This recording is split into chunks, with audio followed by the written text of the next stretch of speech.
T-minus 50 seconds.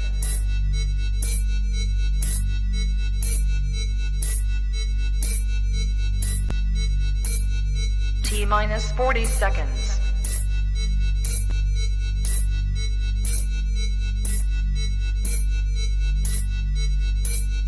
T-minus 30 seconds.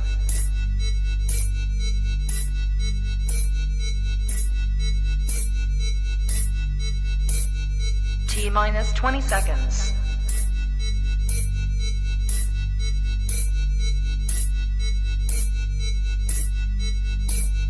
Ten, 9, 8, 7, 6, 5, 4, 3, 2, 1, 0.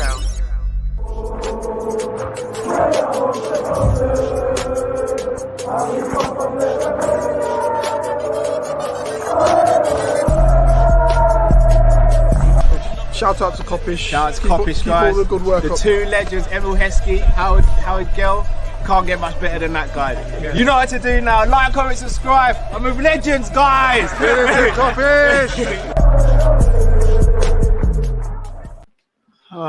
Evening, guys. Back again on your TV screens, laptops, phones, etc. Hope you're all well. Another Rival Watch Kop-Ish Kall-In. This is a show where you guys get to come in and say your piece.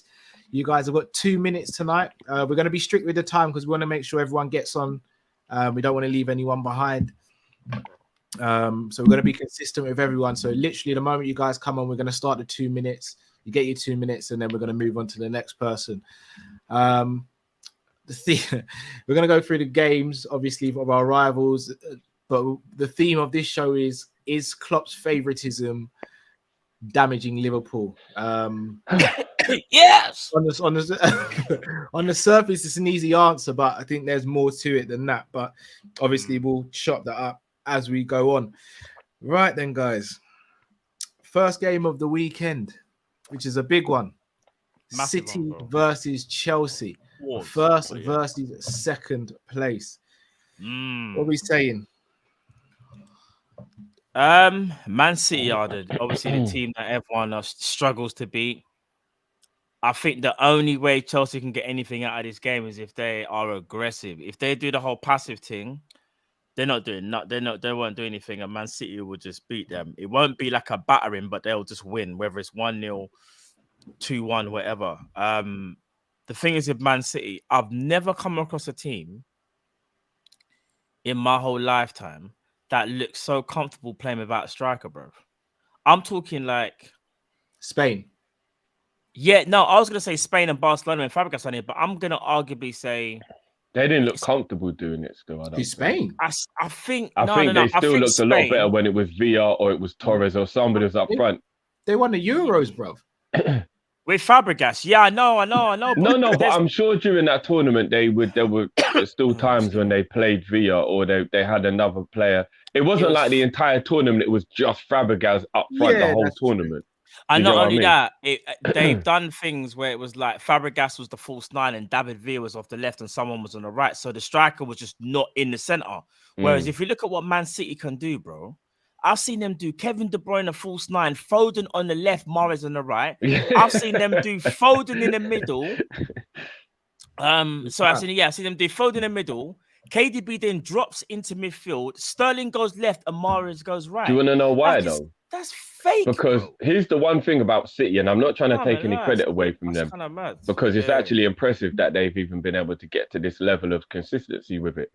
But the way of playing is so basic, but good at the same time, that getting the ball out wide and then just getting pullbacks, anybody can really score them. That is the reason why they're not that bothered about whether they have a clinical number 9, because even Sterling became prolific in that system. It's very easy to score goals like that. They've got more, bro. But John, it is as well, Drift. You know, when we're talking about like just general technical ability here, they've got more wizards in their team. So see, close control. Mahrez will bang you up until the cows come home. You've got Bernardo who can bang you up and he ain't even fast. You've got Foden, he can bang you up. Raheem Sterling can bang. Like, they've got so many wizards that can just like, in a one-on-one situation, they can take you out instantly. And it don't matter how many people you put behind the ball. And it's so mad, yeah? one thing you have to respect about Man City, bro, they never hardly ever panic. Like they're always in control. And not only that, they probe. They're like, nah, that pass there is risky. It could work, but we need something guaranteed, like what you said, for the cutback thing. They will probe until they can find their perfect cutback, bro. If you go and look at their compilation of goals at the end of the year, at least 75% of their goals are just it being pulled back from the byline like a cutback and then someone tapping it in. They literally score the same goal all the time. They do. They score a lot of the same goals. But one thing you have to give them credit for, even if that don't work, through the center, they are a problem. So, like, as I said before, like when Bernardo goes centrally or KDB decides to step on the gas and just find an incisive pass, remember, KDB can cut out 3 man with 1 pass and put it on someone's foot. They've just got so much variety, Drift, something that not a lot. In fact, no one has in the Premier. I'll be honest with you. They've got the most variety in the Premier League, and they haven't got a striker. That is scary for me. So even though I know some people say the cutback thing, I understand it, but they still got bare variety, and that's why it's very rare they come unstuck in it. Because they've included goals from set pieces, which is brilliant now. Because they've got Laporte and Diaz who are good in the air. They actually do get quite a lot of goals from set pieces, not even just corners. Even when they get free kicks from like 30 yards out, they put good, decent delivery, and then people get on the end of them a lot as well. So yeah, they've got, I don't know, man, fuck City, innit? But they're gonna. I think they'll beat Chelsea. Unfortunately, I want Chelsea obviously to beat them. It's not like just I can't to keep it alive, innit? It's not like Chelsea can't beat them, but we're basically asking for Chelsea to play a perfect game, almost like their Champions League final game, where Pep overthinks something, does something absolutely crazy, and then Chelsea is just able to capitalize. If that don't happen, I find it very hard because I'm gonna be real. What has Lukaku really done? Nothing. He bullied Arsenal in his debut. Yeah, and don't get me wrong, he's been injured. He has been injured. Couple of goals against Villa. Yeah. But in terms of like, you see a game like this, this is where Chelsea fans should be licking their lips thinking, he's going to bully up them, man. But I don't even see that, though. I generally don't see it. Do you know what it is? They're too savage. What, straight down the glass?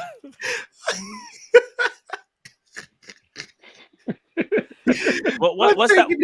He's probably taking his morning to a new level, you know. Right. I need to see the future, man. Yeah, I was thinking, what's that? What's that thing, Drifting Karate Kid? Is it? What's that thing? The old school where it's like, man can't see, man can't fight. Look, I'm in mourning. I told you, look, that's the theme of today. Like yesterday, I'm fed up. I'm in mourning, man.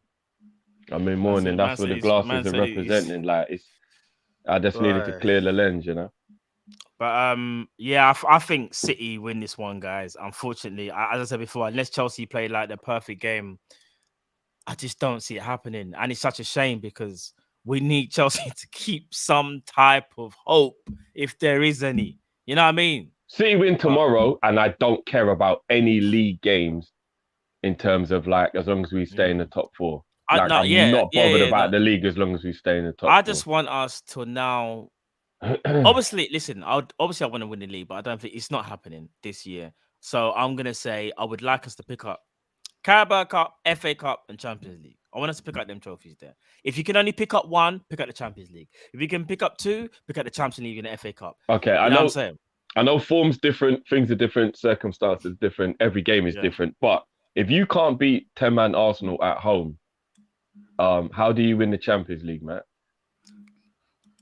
Because we'll have pace back in the squad. Because Mane and Salah will be back, which means we'll go back to our tried and tested 4-3-3. We'll be able to exploit the flanks and rely on their creative geniuses. So the creative geniuses that we will get back. Not only that, Drift, we are getting back one of the best midfielders Klopp has ever seen. He said it with his own mouth. Best he's ever seen, except for he's so great that when he's available, he'll play James Milner. So you got a very valid point.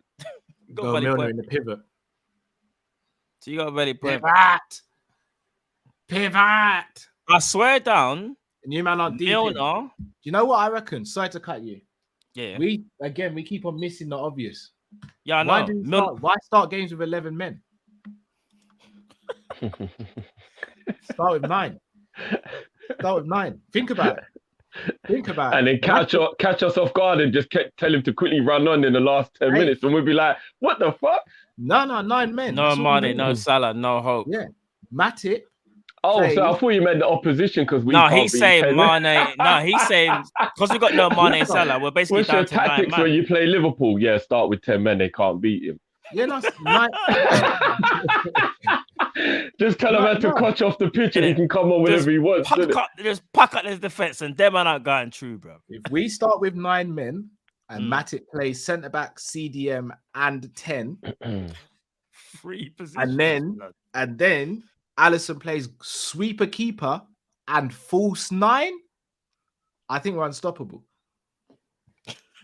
Yeah, you might be right still. Ali comes up for corners and free kicks, then quickly goes back in goal, to do his day job. Rush goalie things. Remember that back in the day? Remember the rush goalie thing? Rush goalie thing, innit? Quickly throw the gloves to Milner when he's up Big front. the 1892 Best podcast. All right, man said Joel Iniesta right now, absolutely border in DM centre back number 10. It's facts, bro. And then Milner covers the right and left when Mane and Salah aren't available. Do you know what we're actually not deep in? Not big man thing. We're not deep in. I reckon the reason why James Milner plays nearly all the time, especially recently, so to speak, I reckon that bleep test champion thing holds a lot of weight, fam. It must do, innit? Because if he keeps winning the bleep testing every year, which they clearly showed he's the fittest, it must be that, fam. So maybe you just got to win the bleep test and then Klopp might start picking you still. I don't know. Right. So what are we saying about Chelsea then, boys? Are they winning or losing this game? 1-0 to City, I think I had it down there. Yeah. I think 2-1 City. 2-1 City. I'm going 2-0 City. 2-1 City. Oh, and I think they win this game and Liverpool don't win at the weekend. I think then it's I think the league's over then. It's already over, Cal, but we're just trying to keep it interesting. We'll just pretend. You know what we're doing right now? We know we took liberties of our kids' Christmas presents because we didn't get anything on their list. We didn't even get anything they're going to want. But when it's wrapped under the tree, they can still be excited until Christmas Day.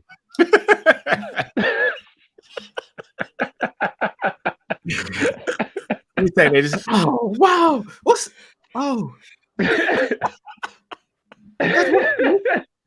What's this? It's a chopping board, son. Oh.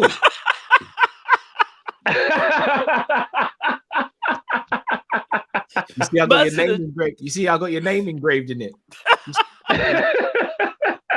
But it looks like it's been used already. Yeah, someone had to try it out. This isn't my name. My name's not Clive. Do you want it or not? Don't be so ungrateful. Go up to your room. Oh man! When I was growing up, I didn't get Christmas presents. Go up to your room. Christmas is cancelled for you. And leave the door open. No locked doors in this house. Oh my days. Sad times. Tottenham have the unenviable task of taking on the defensive machine that is Arsenal Football Club that could not be broken down by Taki Minamino, who's one of the most technically gifted players in Europe, by Diogo Jota, who is now our striker, by Firmino, who is the best false 9 the world has ever seen, Henderson, Milner, and Fabinho, the answer to Busquets, Iniesta, and Xavi, and then Matip and Virgil. Trent and Robbo could not break down this Arsenal team. Have Tottenham got a chance in hell, guys? Well, first off, big up to some of the people who said it. It might actually get cancelled because apparently Arsenal might not have 13 players. Oh, not false positives. Surely not Arsenal saying they got to cancel a game. Can't they just play their kids' drink? But they're trying to cancel the game. Can't they just have the under 18s manage the game? Oh, apparently they might have, especially obviously with the red card and other situations. Apparently they might not have enough players. That's crazy, man. Asking for a cancellation. The irony will be hilarious. They wouldn't do that. Surely they wouldn't. I mean, not high horse Arsenal. They wouldn't do that. They wouldn't ask for a game to be cancelled after they dragged Liverpool through it for the last week. No, not Arsenal. Arsenal would never do such a thing. You know, they would never sack their mascot and give Aubameyang a new contract and then try and bin him off because he got a tattoo. Not that Arsenal Football Club. No. They wouldn't rip Klopp about COVID and all that all week and then go and ask for their game to be cancelled. No, I don't believe you, Drifty. The game will go ahead. Matt, do it, because I can't do it. What's that, sorry? You know that no.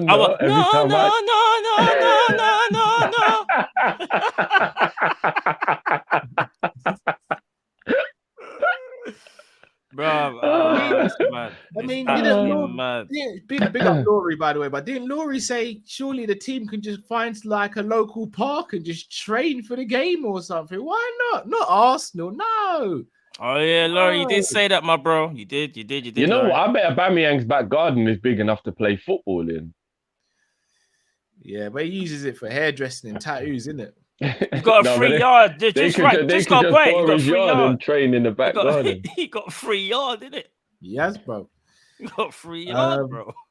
Who's doing this game? Obviously, in the reverse fixture, Arsenal absolutely pammed Tottenham. What was it? 3-1 it finished? Yeah, 3-1, but it was like 3-0 after 25 minutes. Yeah, it was rough. It was rough viewing. On that day, Aubameyang got a goal as well, which has been a rare thing this season. What are we saying for this game, boys? Well, Tottenham are just so bad. Tottenham are dirty. Oh my God, Tottenham are bad. They're losing the game. 50% of the game is gone. Son is their version of Mo. You don't know where the goals are going to come from when he's not playing. Even if Kane is on the pitch, but where you just think, no Son, no party. So even though Arsenal are in a little bit of bother in terms of they ain't got that many players available and whatnot, I actually still see them winning the game. I do. Tottenham have got no confidence, nothing about them, no bite, no spark, no. Like, I don't even mean this to be disrespectful, yeah. But do you remember before Dean Smith went to Norwich, and you would watch the game and you'd be like, what do they even do in training or preparation or what? They've got no plan, they don't look, and there's no one on the pitch that even looks like they're even capable of pulling off a piece of individual brilliance or anything. I feel like that when I'm watching Tottenham now. I look at them and I'm like, there's no creativity, there's no ideas, there's no intelligence, what are they doing? Like, what are they actually doing? They look like they haven't got a clue. They're not beating Arsenal. I'm telling you, they are not beating Arsenal. Who's sorry, Cal, who's at home again, sorry? Tottenham are at home, but that don't matter, man. No, do you know, what I was going to say is, it used to matter. Well, at least it used to, because I've noticed, when you see that North London derby over the last like 2 to 3 years, normally the home team normally wins. Like, normally the home team wins, because Spurs struggle to beat them at the Emirates and Arsenal struggle to beat them on White Hart Lane. However, what you're saying is so true. The way how Spurs have been moving since Conte's come in, and obviously they got rid of Nuno, they went through a period where you thought, okay, they finally found something. They get an injury to Son, and literally it just falls apart. But they have got injuries, to be fair. I think they've got a few, like what George was saying as well. Big up George. And they've got a couple virus cases as well. Bergwijn had the virus, I think, and whatnot. But Bergwijn weren't playing anyway, bro. But if Son is missing, then Bergwijn will play. Yeah, you can play Bergwijn. No, he won't. They'll work Ali instead, bro. Bergwijn ain't been seen for years, bro. No, he won't. Conte won't play Ali over Bergwijn. He'll want the width and the pace still. That, you know what I mean? Oh, Bergwijn ain't played for time, bro. But that was because Son was fit, though, Cal. No, they're trying to sell him, Drift. No, they are trying to sell him now. They are. You're right. He's right. I hear that. But I'm gonna be honest. I thought Bergwijn was way better than what he showed. I still think he is better than what he showed, and I find it kind of mad that if you do play a 3-4-3 that they're playing, you'd rather trust Dele Alli in that front three than him. Like, that makes no sense. It must be his attitude. The same thing with Ndombele, because it don't make no sense. If we're talking about Bergwijn, what he can actually offer, at least he's a little bit dynamic, can beat his man. He's got a decent shot. He's all right. But I'll take him right now while Mo's at AFCON on our right wing. No. We don't need new players. We've got. Would you take Bergwijn over Minamino? Yeah, we're not gonna do the brushing Minamino thing, but I'm not brushing the thing. I'm just saying, I personally would. We have solutions in the squad. What don't you guys get? We've got solutions in the squad. And it worked perfectly yesterday. Well, not yesterday. Arsenal beat us 0-0 yesterday, according to Arsenal fans. But apart from that, it worked perfect. I'm not gonna lie. I've never Only seen Arsenal can lose 1-0 and say it was their best performance of the season, and then come out of a 0-0 draw and say they won the game. Big up, what's his name? I saw him on Twitter the other day. And they drew 2-1. They drew 2-1 to Man City. Big up, is it Frimpong? Is it Frimpong? Frimpong or something? I think. Oh, that guy who's funny, the Arsenal fan. Yeah. Big him up. But bro, he was going absolutely like sick when Arsenal drew. He's like, that's what I'm talking about. I'm thinking, bro, did you win the Champions League or draw a game? It's like. No, technically they did, Matt, because we won the Champions League, so they beat us, and they're now Champions League winners. Gunner logic. We call it Gunner logic, and because they drew 2-1 to Man City. Fire for 2 days, you know.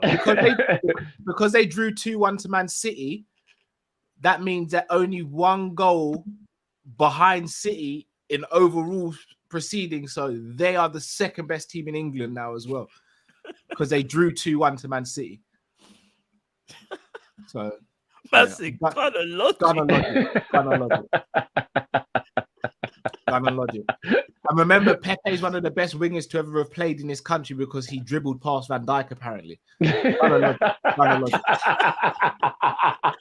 Yeah, remember he got the dribble past Van Dijk trophy as well that year. Yeah, he got a trophy. And Martinelli scored against Chelsea when Kante slipped, and that's the best goal we've seen in the Premier League era. You remember that game? They beat Chelsea 2-2 as well. Yeah. When Kante decided to slip. Yeah, they beat Chelsea 2-2. Every time you say they beat Chelsea or they beat City 2-2 or whatever, I'm not gonna lie, that makes me laugh. Gunner logic. That's the new one, you know. Hey, we got hashtag that, bro. Man said Gunner logic. Let's not forget. Arteta is the best manager in Europe because in one or a couple of months he beat Klopp and Pep once. Yeah, that's true. Yeah, of course, because obviously yesterday's draw confirms that he's got the better of Klopp. Yesterday's win. Yesterday's win. Okay, yeah. They won 0-0. Gunner logic. So what are we saying then? What's the score gonna be? They're gonna win or Arsenal will win 2-0, I reckon. They'll beat Spurs 0-0. And go sick on the timeline with their Gunner logic. Now, all jokes aside, they'll beat them. Be tight game because it's a derby, but it'll be like if they don't get a man sent off, I can actually see Arsenal winning 2-0. You know, I think actually Saka and Smith Rowe fit. That's another thing. I don't know if they're fit or not because Smith Rowe has vid, I think. Okay. And obviously, I don't know about Saka. He did limp out of our game yesterday. Yeah, it depends on their start. To be fair, it actually does depend on their starting 11. It actually does. If they haven't got like Smith Rowe, Odegaard, and Saka, or at least 2 out of the 3, then they might come a little bit unstuck, you know. Actually, no, they got Nick. Did Pepe go to the AFCON? Yeah, he went, yeah. Oh, yeah. I saw a video of him. Someone's like, Pepe's so dead. But I heard that there's a clause in Arteta's contract that he was one of the 25-man squad registered because he still thinks he can ball. So they might actually Arteta might play himself in midfield. But the thing is, Arsenal are in a win-win situation, literally, because you see the table says, you know, it's got games, so it's got G, W for win, L and D. Their L stands for learn. So if they don't win, they learn. Whereas the other teams lose. So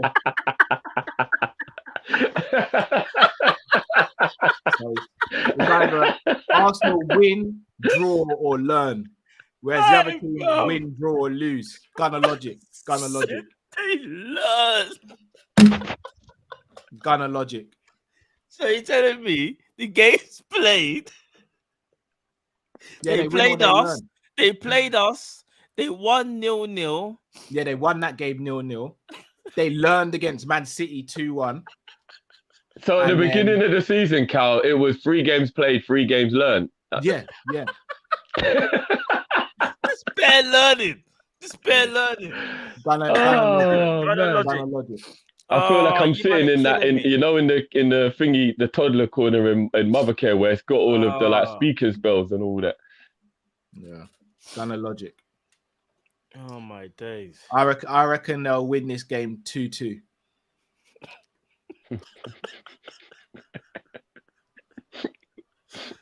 And I'll be honest, I reckon the DVD will be out on Wednesday because obviously this has to be celebrated. Not only you're winning a North London derby 2-2, but you're also doing it against an Antonio Conte team who has led his team in Italy to the championship, so they'll become the Serie A winners as well. And then because of the lack of midfielders they've got, because they knew about AFCON and they still sent Maitland-Niles out on loan, so left themselves short in midfield. They'll make a DVD showing the progression of Arsenal's midfield and the way that they won that game 2-2 in the face of adversity. And they'll probably call the DVD Invincibles 2.0. Nah, I'm actually finished. Nah, Cal, you've actually finished me. They're going to win the game, though. I hate it, but they are going to win the game. And I mean, like a real win. I think they'll win 2-0. I think they will as well. All jokes aside, they will. They'll beat it. 2-2. Fair enough. It's because Spurs are so... Tottenham are horrible. Spurs look horrible. I don't even think Tottenham could beat Norwich if they played them tomorrow. It's impossible to beat Arsenal, as I said. You can't beat them. They just learn. You can only teach them. That is legendary, you know. So they're invincible every season. And let's be honest, when they learned against us... That's why they talk about it so much. It makes sense. That's why they talk about the invincible so much, because every season they're invincible. Because they never lose. They learn. Yeah. And when they learn against us 4-0, let's be honest, one of the best first half displays we've ever seen. And again, when that DVD comes out as well and they stop it at 42 minutes. So I think when Mane scored, we're going to look back and say, we're seeing one of the best teams to ever be assembled right now. And all of that without Kieran Tierney as well, who's the best left back in world football. Amazing. Do you know what? Remember, we got the Amazon thing coming. And it probably won't be called All or Nothing like everyone else. It'll be called All or All. All or Learn. All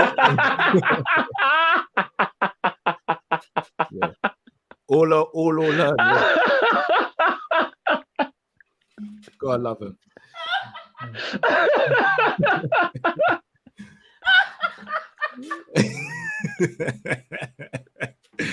Kind of logic.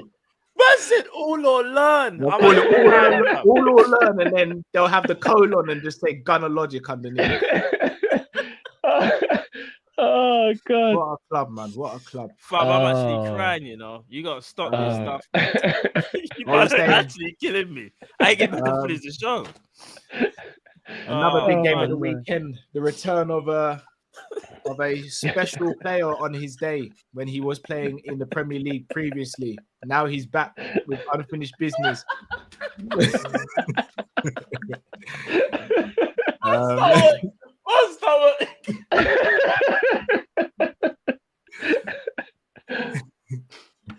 Alright, you bet I am broken. Oh my days. Man said all or learn, you know. Oh gosh. So another game at the weekend which many Liverpool fans will watch is the return of a certain Brazilian. He's now playing for a manager that he actually played next to in the Liverpool team. Steven Gerrard's Aston Villa welcomes Manchester United, along with Coutinho and new left back Luca Dean. How do you actually pronounce his name, guys? Is it Digne? How do you I call him Luca Dean, but I know some people call him Digne as well. Like it's a bit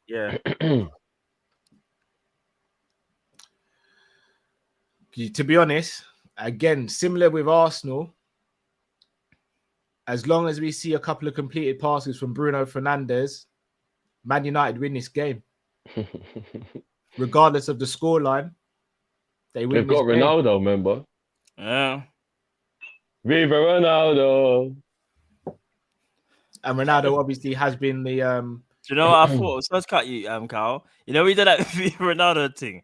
Big up Saeed. Remember that video, that meme video where Saeed's like Viva Ronaldo? Have you seen it? Where yeah. skull thingy, skull fuggery. Skull fuggery. That's the video. I just see Saeed. I just imagine Saeed doing that. Big up Saeed though. Obviously Ronaldo's been the top goal scorer in the league, because what we've done for Ronaldo is we've taken all of his Premier League goals and we've just split them up just so he's the top goal scorer and the main man of this season, because he has to be the main man. So, you know. Oh, of course. And, we spoke about it yesterday, Cal. Yeah, we talked about it yesterday. He's it's got to be about him, innit? So even if someone else scores, it's his goal, remember? And rightly so. He's the best player. Sorry, this is actually like legendary, you know. If Man United actually finished 7th, that would just be the best hashtag ever. Yeah, ever. That would be the best hashtag ever. It wouldn't be Ronaldo's fault though. Nothing's Ronaldo's fault. No, it'll be Bruno's fault. Yeah. Too many. Oh yeah. He's not playing. And I don't even know when he will be playing again, to be honest. Pogba's fault. I'm looking forward to that game, though, Carl. Jokes aside, I think Aston Villa are gonna cause them some trouble. You know, is it revenge? They should have beat them in the FA Cup. Yeah, listen, I'm saying Aston Villa 2-1. Ooh, and I'm going for. Go on, say it. Coutinho's gonna score a worldie. Yeah? Coutinho will score if Coutinho plays, which I'm expecting him to do, because I saw the Aston Villa Twitter page put him up and say the next game, and he's standing there. He's gonna. I don't know whether he'll start. Whether he comes off the bench or not, or play 45 minutes or 60 minutes. He'll do something, fam.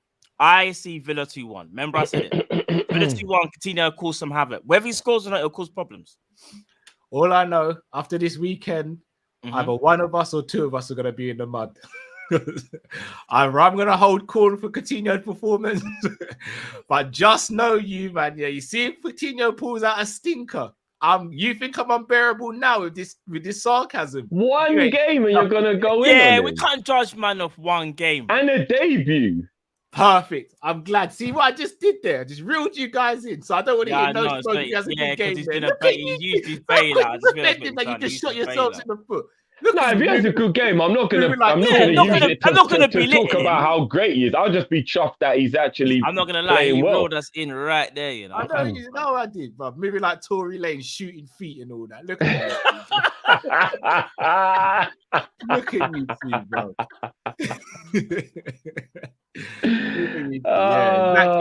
If he had one good game, I don't want to hear anything. Nah, do you want to know something? I'm gonna be honest. Whether he has a good game or not, I think he will, though. I just think Villa will beat them. Because, bro, Villa were better than them in the other game. Buendia had a brilliant game at Old Trafford. They should have won that game. They should have won that game. Let me see Fred pocket Coutinho. That's all I'm saying. Fred didn't pocket in, not Fred. You think Fred's going to pocket Coutinho? That's all I'm saying. Don't let me see Fred pocket. No, you know, I'm going to be the first person. I'm going to be the first person to call you when Coutinho bangs one in. You know it's going to be me, though. No, that's fair enough. I think he will, but I'm not saying it to be like hype or just for whatever. I genuinely feel like how he's going to do something. That's just what I wish we could play that video that Matt was showing us earlier. I know obviously training isn't anything like the real game, but man, then we were like, he's got the injury, he's dead now, rare. Hey, watch him in training. Stevie G was smiling from ear to ear, watching Coutinho pack in shots in training. He didn't miss a shot in training. Like it was crazy watching him packing shots in training. Like it was a joke. Do you know what's mad? I'll tell you what's mad as well. You know our players all score bangers in training, innit? No, not all of them, bro. Oh no, they do, bro. No, some of them. Some of them.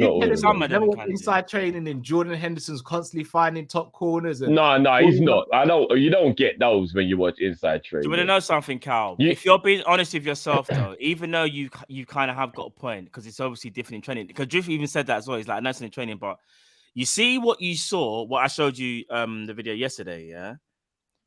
Do you not feel like he's more likely to translate that on a pitch than our midfielders right now? So even if you feel it's not even about Coutinho coming back anymore, it's just about him, the player. What do you think he's going to do at Villa? Do you think he's going to help them and perform, or do you think he's just going to just flop? Because I generally feel like he will help them. That's what I'm trying to say. All jokes aside, I don't think he'll flop. Yeah. I think he's going to be serious, bro. I'm not going to lie. And that's the bit that annoys me, is that I think he's going to do serious. It's one of those things where it's like, I want him not to do well, so at least I can just go, do you know what? I got hyped up for nothing. Yeah, he's done. But I don't see it, bro. I'm being dead for real. I don't see him flopping at Villa. It hit me yesterday, yeah. It proper hit me yesterday when I was doing the washing up that Coutinho is at Aston Villa. It's weird. You know when you get that realization, like, hold on a minute. Yeah. How is a Copa America winning, Champions League winning, La Liga winning Coutinho at Aston Villa? Like, it proper hit me. I was just washing up, and I don't know. I had an epiphany. I was just like, my team is in the mud. No, we're not. This is look. This is no, we are, bro. Because we've got the option of getting a player like Coutinho to just help us through the season, and we let a team like Aston Villa make better moves than us, bro. This is why I disagree, Josh. I tell you why. Because name me a more dynamic midfielder than Oxlade-Chamberlain. Bro, I can't take this top red shit, bro. Name me. I can't take it anymore, bro. Who's the best Klopp seen on his day? How's Coutinho getting over them? Then you've got Captain Henderson. Is he starting over Henderson? Bro. And Milner, who can play 18 different positions. You're telling me you're going to start over Milner as well? Remember the video I showed you, man? Oh, I won't name drop him, but you see the video I showed you? We've got too much. We've got too many options to fit. Can I play that video? No, you can't play it, bro, because it's got music on it. Yeah, I just remember the music. Who's more creative than Curtis Jones? Oh, this is what I'm saying, bro. And Harvey Elliott's covering 3 different positions. See, here's the thing, where I'll take the joke out of your joke, and I'll be real for a minute though. If Harvey Elliott had been fit all year and he picked up momentum, by now he might actually be balling out. And then I would genuinely be like, well, you know what? We've got creativity in our team. It ain't that bad. Do you know what I mean? Like, because Elliott is like that. And if he played all year, maybe he would have got to a level now. But like, obviously he hasn't. You know what I mean? Like, we're in the mud, man. We're in the mud. I tell you what, I'm fully on board with. I'm fully on board with an 18-year-old playing his first professional season at Liverpool and being put under so much pressure that they've got to be our creative linchpin. I love that. Do you know why? I love seeing burnt out players. I love seeing us burn out young players. We did it with Michael Owen. I absolutely love that downfall. And you know what? We did it with Fernando Torres. That was beautiful to watch as well. And now we're doing it with Trent. Brilliant. I want to see Trent burnt out by 25 because that's what we're going towards. How many games has he played so far? Over 200. Fantastic. Long may it continue. I want to see Trent burnt out by 25. Burn out FC. You know when you just leave the fire on the pot and you go upstairs and you shut the kitchen door and the gunga peas are just stuck to the bottom of the Dutchy pot. That's us right now. That is us right now. Hey, Cal, you gotta stop, bruv. This top red thing. Matt, why wouldn't we? Man said burn out FC. Why wouldn't we heap loads of pressure on an 18-year-old who's just coming to the team and ask that person to cover 3 positions? Why wouldn't we? Why wouldn't we ask an 18-year-old to go and cover for Gini Wijnaldum, who's a seasoned professional and won it all? The thing is, what you're saying, yeah. Even though you're jokingly being serious, yeah. All jokes aside, yeah. What you're saying is actually facts. It's so like when you think of all of our top players, at some point they've all been burned out because even under the Benitez era, under Rodgers era, under Klopp's era, we've never really, I say, had that squad where it's like you've got man taking epidural at 34, bro. It's true. We never really had that squad, fam. Man, numbing his underneath just to play football. Are you mad?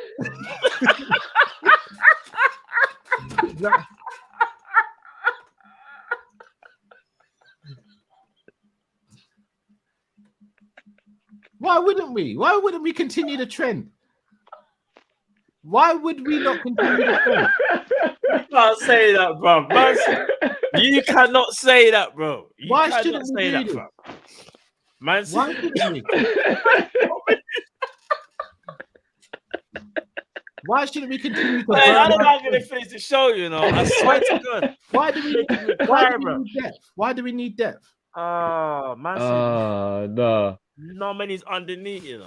Why do we need depth? Back in the 80s, we only played with 13 players throughout the season, innit? Won the league then. If we did it then, why can't we do it now? Oh man. Remember, Liverpool don't buy stars, we make them. And then we burn them out. Shooting star. I'm going 1-1. I'm going 1-1. I'm going 1-1 for the score, by the way. Shooting star. Literally. Rise up, get to their brightest point, and then what happens? They explode and then they go off. Burnout. Burnout. Shooting star FC. Bro, you gotta stop this. But you know what? I can't cope. I need to stop being a spoiled fan because I need to remember where we were under Hicks and Gillette and where we are now. Man said we don't make stars. Because FSG saved us.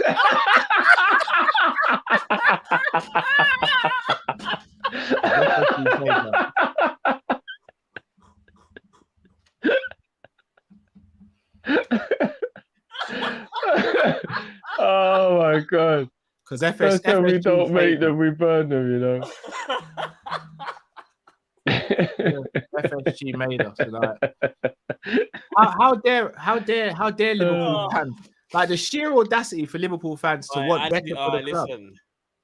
Shocking. I need to get a tissue, blood. Absolutely oh my shocking. days. In fact, you know what? How dare you ask for depth? How dare you? Oh man. How many players did we use in the 78-79 season? We don't make stars, you know. We burn maybe 12, 13. Oh my God, 78, you know. Yeah. And now you want us to have a squad of 25 who could all play and contribute. No, not my team, man. thanks. I am finished. Not my team. I want to balance the books. I want to balance the books and win the FIFA Fair Play Award every season. That's what I want. We do win that, bro. Exactly. Because when we go to Anfield and we visit the museum, that's the trophy I really want to go and see. We've got bare hashtags, you know. Hashtag Ben Affleck. Hashtag burnout. Hashtag shooting star.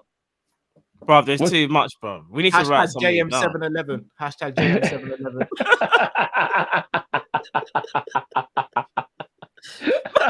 Joel, team 711. Yeah, as I said, I want to see us. I want to see us really win that FIFA Fair Play Award. That's what I really want, and I need to see the book balanced. Oh yeah, Gunner Logic. Yeah. No, but remember that's their hashtag, not ours. I just want to see the books balanced because if the books are balanced, I've actually got a headache. You know, I can't even front. Carl, you got to stop this thing. I've actually got a headache. The back of my I've head got a bit of a headache as well now. I'm not even joking, bro. The back of my head is actually hurting. That is a madness, you know.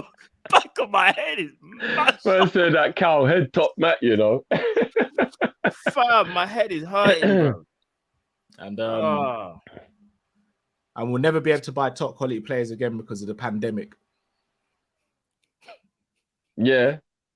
James Milner will be signing another extension in 2038. And they'll still be talking about the pandemic, bro. So some people, people, it's true that if you don't laugh, you just get upset, man. I have to laugh, bro. Oh yeah, you know this is actually a really good point because when we won the league, we didn't actually get to do one. When we're gonna have the net spend parade? That's the one. That's the one. You're giving him more ammo. That's the one. When we're gonna have the net spend parade? You see that day there? You see when we officially have positive plus 15 net spend? That's the day when I know we've conquered all. That's the day when I know we've conquered all. That's when I can sit back and I can say, no team can talk to us. You know why? Because we've got money in the kitty and we don't want to spend it. What's better than a rich man that don't want to spend money? Nothing. Because you know what that is? That's like the strongest. That's like the fastest man. That's like Usain Bolt going into a room, never running a race and saying, "I'm the fastest man in the world," but I don't need to prove it. Take my word for it.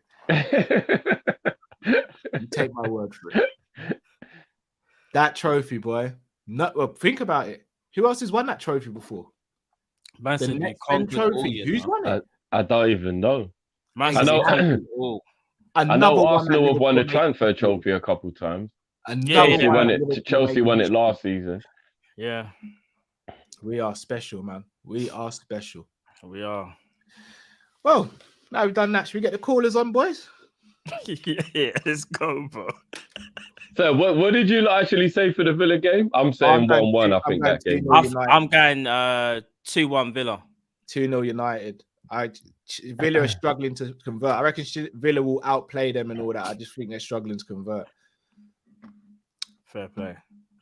Actually, Cal, do you really have to, supers before we? They'll probably sign Origi on a free and he'll probably bang goals. I know. Do you know what? Yeah, let's get serious for a second. Apparently, Inter Milan have inquired about taking him alone to the end of the season, but it's looking like they'll be the team that get him for free at the end of the year.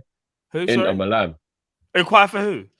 Origi on loan. Swear down. And you know the reason why we might accept if they give us a loan fee, because then we'll make some money out of him. And look, I'll riot when the time is necessary. But do you know what? Thinking about him taking my Liverpool hat off, brilliant move, and I wish him nothing but the best. I think he'll do very well for Inter Milan. And you know what I can see us doing, which is going to make things really fun? Not putting in a clause in the contract where he can play against us. That'll be fantastic. Imagine him rocking up to Anfield and scoring a brace and taking in. Oh, my days. It's brilliant, though. It's brilliant because we'll make a DVD about it. And the thing is, you know what, though, Cal? In Europe, I don't even know if you're allowed to put a clause in when you loan a player, because I remember... Barcelona into Coutinho. Oh, brilliant. Yeah, and there was another game. Yeah, I don't know if you're allowed to put a clause in there that they can't play you in Europe.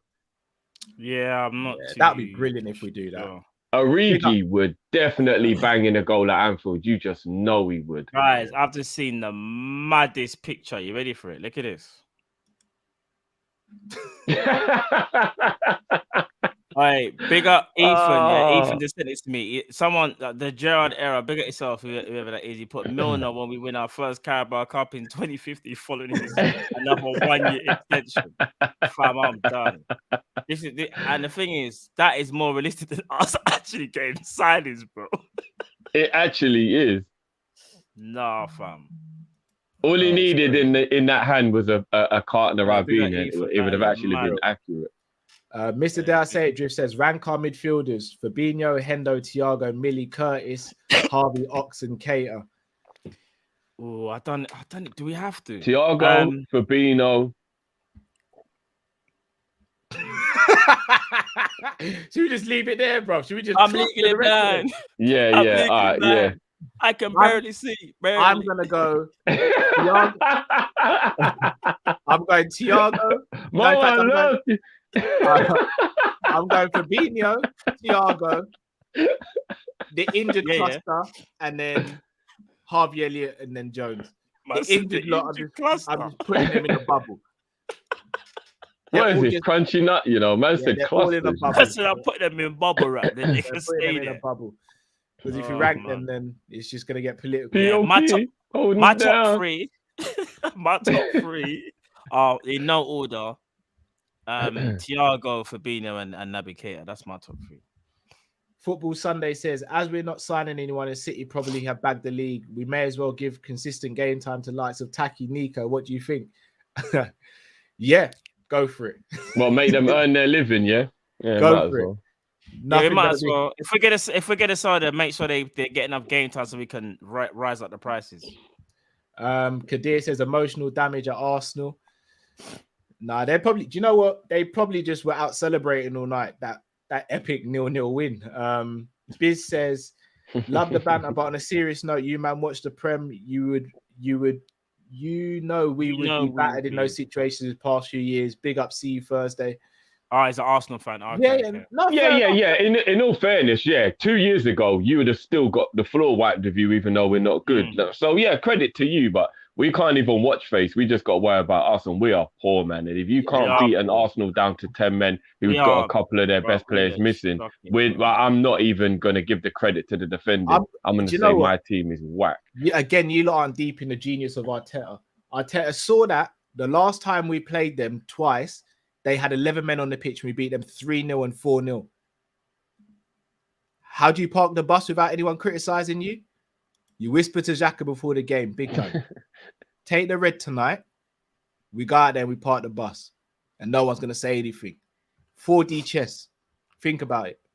Take a red and I'll buy you a bottle of red. That was the deal. 100%. Maestro says Pogba out injured with a fractured haircut. It might be still.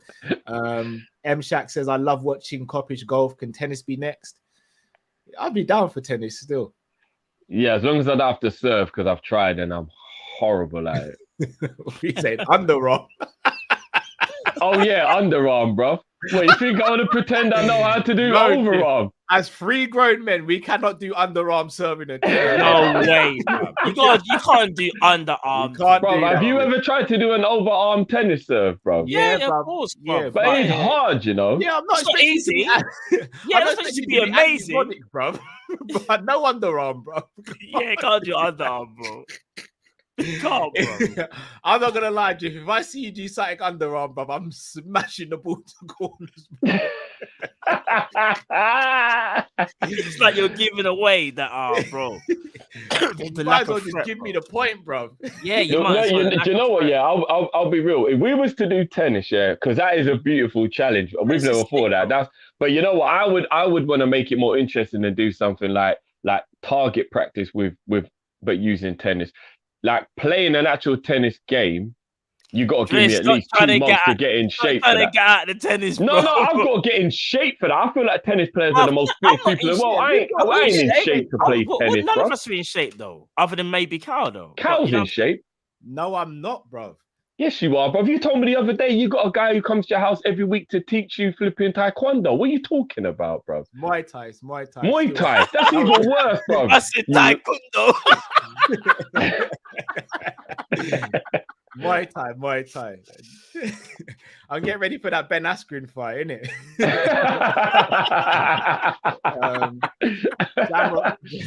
Jamrock says, is Origi going to Inter on loan for real? Probably we need to save on the wages. Kadir says, not gonna lie, love seeing Cal go all in. Hashtag burnout. House is actually on fire. Yeah, this is. I mean, this is what the fans. Fire alarm going off and all sorts. Ty said, did you find time to read that article? Ty, apologies, I haven't. If I'm going to be honest, I haven't yet, but I will get round to it. Dean says, a long time, gents. Yes, Dean. Hope you're well, bro. Yeah, long time, bro. Long time. We have been too nice to Klopp, trusting Klopp my butt. He needs to evolve both tactically and also in transfers. Fed up, you'll never walk alone. Yeah, I agree. AA says Klopp saying he will find solutions is a false positive vibe. The guy hasn't found any solutions for 3 years. I will take any signings, even an Adrian signature. I was with you up until the last 2 words. I'm not gonna lie, bro. Hey, I was up until the last 2 words. I don't want to be seeing that again. Yeah, for real. If you think I'm over the edge now, you don't want to see that. You don't want to see that. So many people. You lot would really, really have to check up on me on a regular basis if that happens. I'm not gonna lie. You're crazy, man. Yeah, that's crazy. Tahir says we couldn't even beat a 10-man Chelsea. Depressing. John says if transfers are Klopp's fault, should he go then? Yeah. Like, I'm a Liverpool fan. Yes, if he believes that we've got a strong enough squad and we shouldn't have acquired any players over the summer, then he's 100% to blame. And yes, we have to look at his position as a Liverpool manager. Yeah, we do. Because it means that something's not right with him, 100%. If FSG said you can buy whoever you want, and he turned around and said, no, I'm good. No, I'm good, thanks. I'm good with Taki. I'm good with selling Shaq. I'm good with selling Wilson. And I'm good with all these other players, then yes.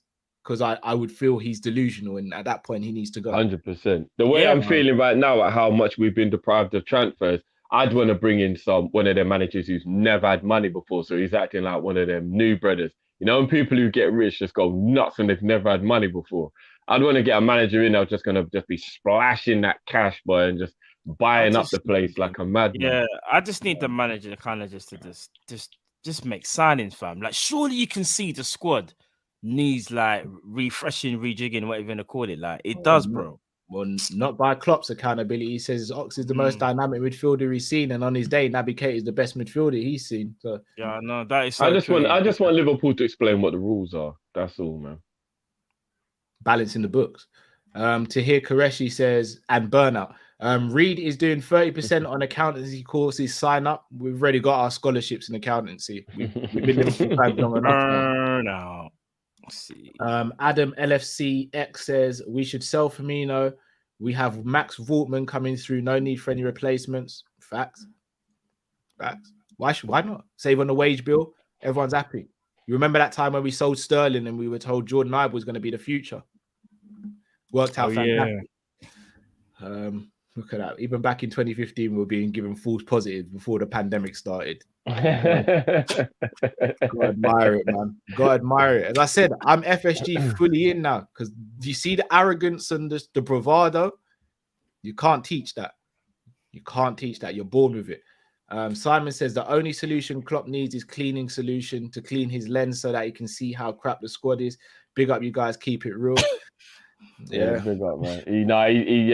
Klopp's got he needs to open a lot his of questions eyes, if he is the reason why. He needs to open the eyes, fam. AM says, I can't lie. If I was in the dressing room last night, oh boy. I mean, yeah. Piyush just become a member. Big up to yourself, Piyush. Big up, man.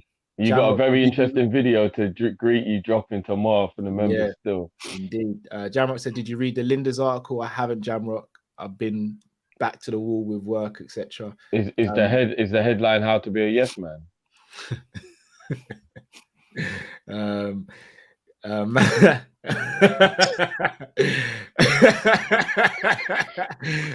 tried to keep that in, I'm not gonna lie. Just he broke you there, fam. Matt says, would you prefer if he made a fuss like Conte? No, I don't want that. I just want him to call out or not just be a super yes man if he doesn't agree with a situation. Ason says Klopp spent the transfer budget on laser eye surgery.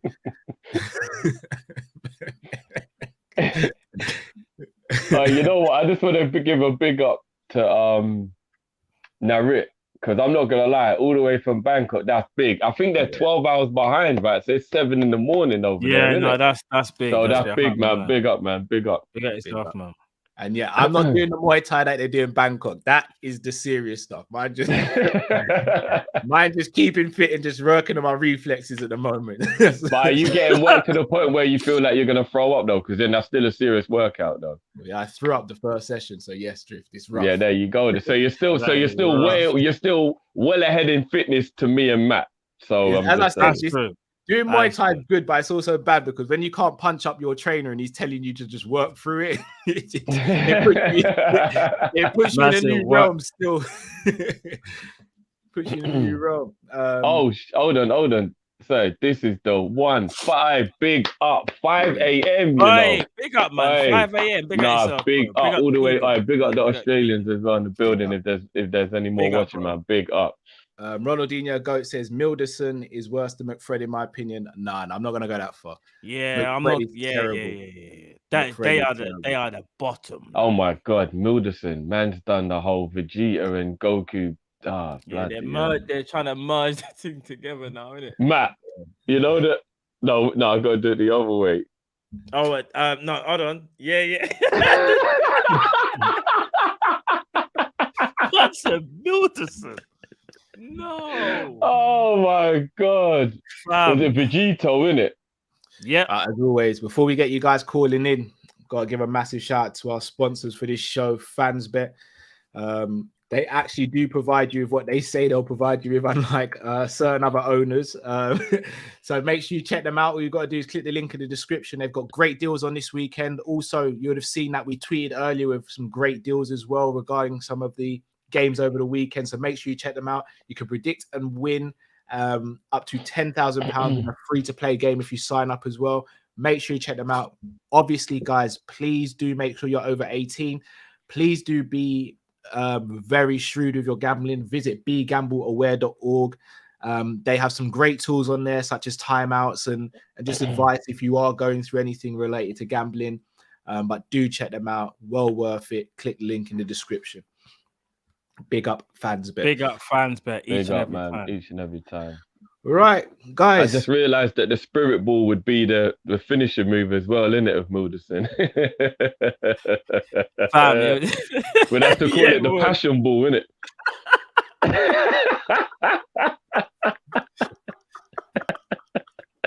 Oh, it gets worse, man. It gets worse. I swear, Dan, this is mad. It's mad.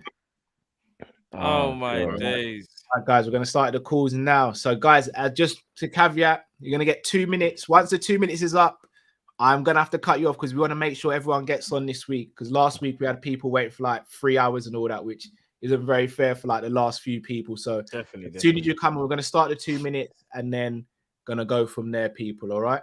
So, let's do this. All right. Big up Karan as well. First, man. Big up.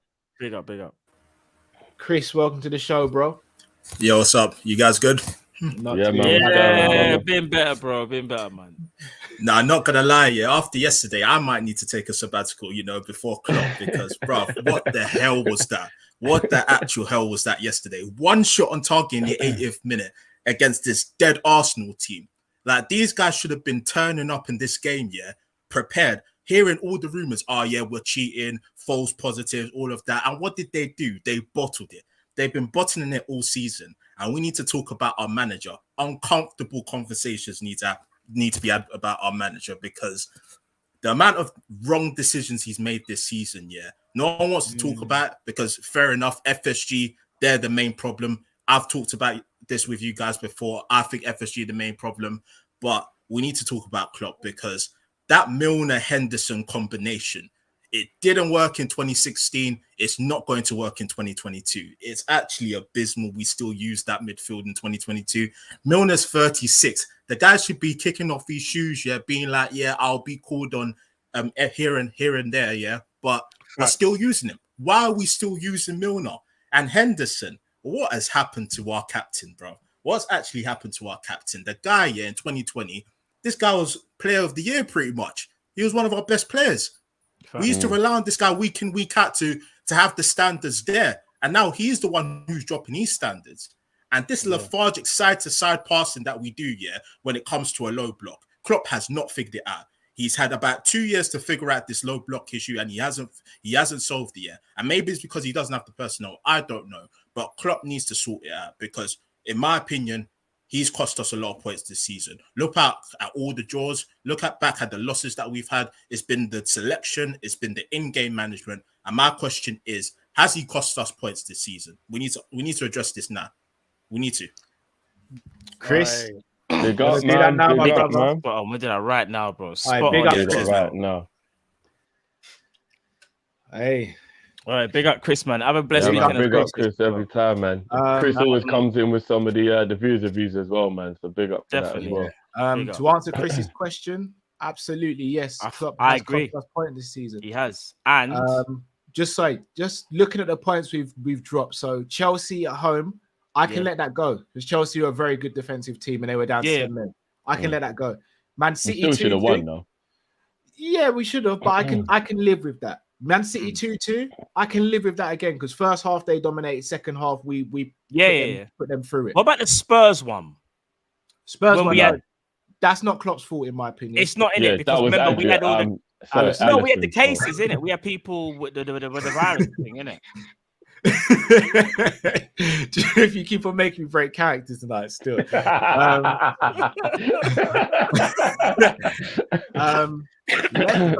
Leicester again, I wouldn't say it's Klopp's fault, because that was Mane and Salah not finishing their dinner.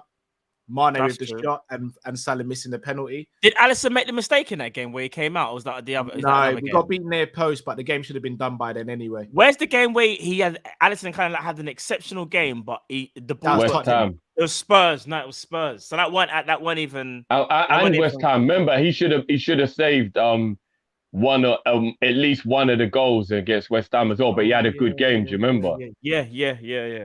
So it's mad, isn't it? Because when you think about Brentford and Brighton, that's fully on Klopp. Yeah.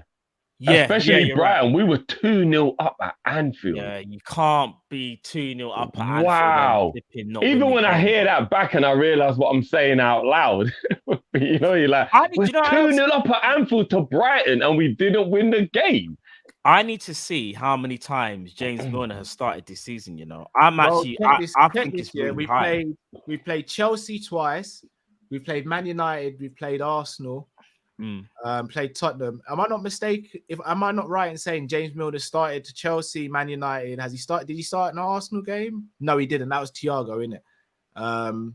And who else did he start? Spurs he started against, if I'm not mistaken. Milner's our most reliable midfielder in Klopp's side. How many games have we played this season? Can you remember in the Prem roughly? Maybe 20. Oh, hold on. Did James Milner start the City? Oh, yeah, he was starting the City game because he was right back. No, but he started the game. No, remember? He did it. Remember? Are you forgetting? Yeah, he started right back, remember? And I remember when they just kept on doing inshallah to Foden, and Foden was just one-on-one all the time. You remember Milner should have got sent off in that game, and as soon as he did it, Klopp took him off. Yep, and not only that. No, Klopp didn't take him off, Cal. No, remember, he kept him on. No, he subbed him. He subbed him after that. But what I was going to say is, do you remember Milner started? Remember Milner started the season, you know? First game in the Prem. Remember, it's him, Naby Keita, and somebody else. Trying to remember who it was. You remember?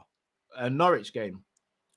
Milner, if I'm not mistaken, Milner started the first game of the season. Yeah, he did. But that was understandable because Hendo and Thiago and a couple of men were just coming back from. But here's the thing. I haven't seen a comment. I'm not going to dig out anybody, but someone said, Milner's the scapegoat. No, he's not the scapegoat. What we're saying is Klopp shouldn't be playing, like what Chris said, a man that's 36 years of age, so many games, bro.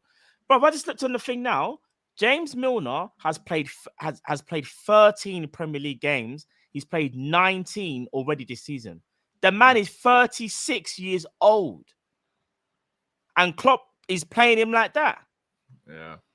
I'm not even joking. You are right. How can he be 36 and we're still trying to burn him out? You know, there's two things that I'm taking from that. There's two things I'm taking from that. That's crazy, bro. One of them is that it is actually pathetic that there are players in our team half his age who can't even stay fit like him, that he's played more games than them. That's pathetic. No matter what way you look at it, that's pathetic. Even if it's not your fault, for the sake of argument, it's pathetic. The Nabbies, the Oxes, all these guys. How is a man 10 years older than you playing more games than you? And not only that, the second thing, what an indictment on our whole squad, transfer policies, whatever you want to do.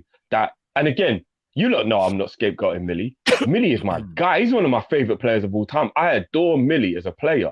But at 35/36 years old, he is supposed to be a yes man, side man, bit man, cheerleader, and just come in here and there and just add little bits and just make sure in the changing room his leadership skills are just making, you know what I mean, making the camp cool. For man to play 19 games, I think we probably only played about, maybe 27 games in total. So he's nearly played the majority of the games that we played to some degree, whether he's coming off the bench or he's starting it. You got to deep that for a minute and go, there's a real issue with our squad. A real issue with our squad. And it's not shading him, because this isn't about him. It's not about him. It's about the fact that you shouldn't have a 35/36-year-old playing 19 games at the halfway stage of the season. Bro, what is going on? One more thing before moving to the next caller. Moving to the next caller, bro. When we played, I think it was Chelsea, and it was the last day before the guys all flew out to AFCON, Naby Keita was fit, and Klopp still decided to play James Milner. Naby Keita has gone on to have back-to-back man of the matches for his team at AFCON. But he wasn't fit enough to play against Chelsea. But James Milner's the guy that Klopp wants to start over Naby Keita.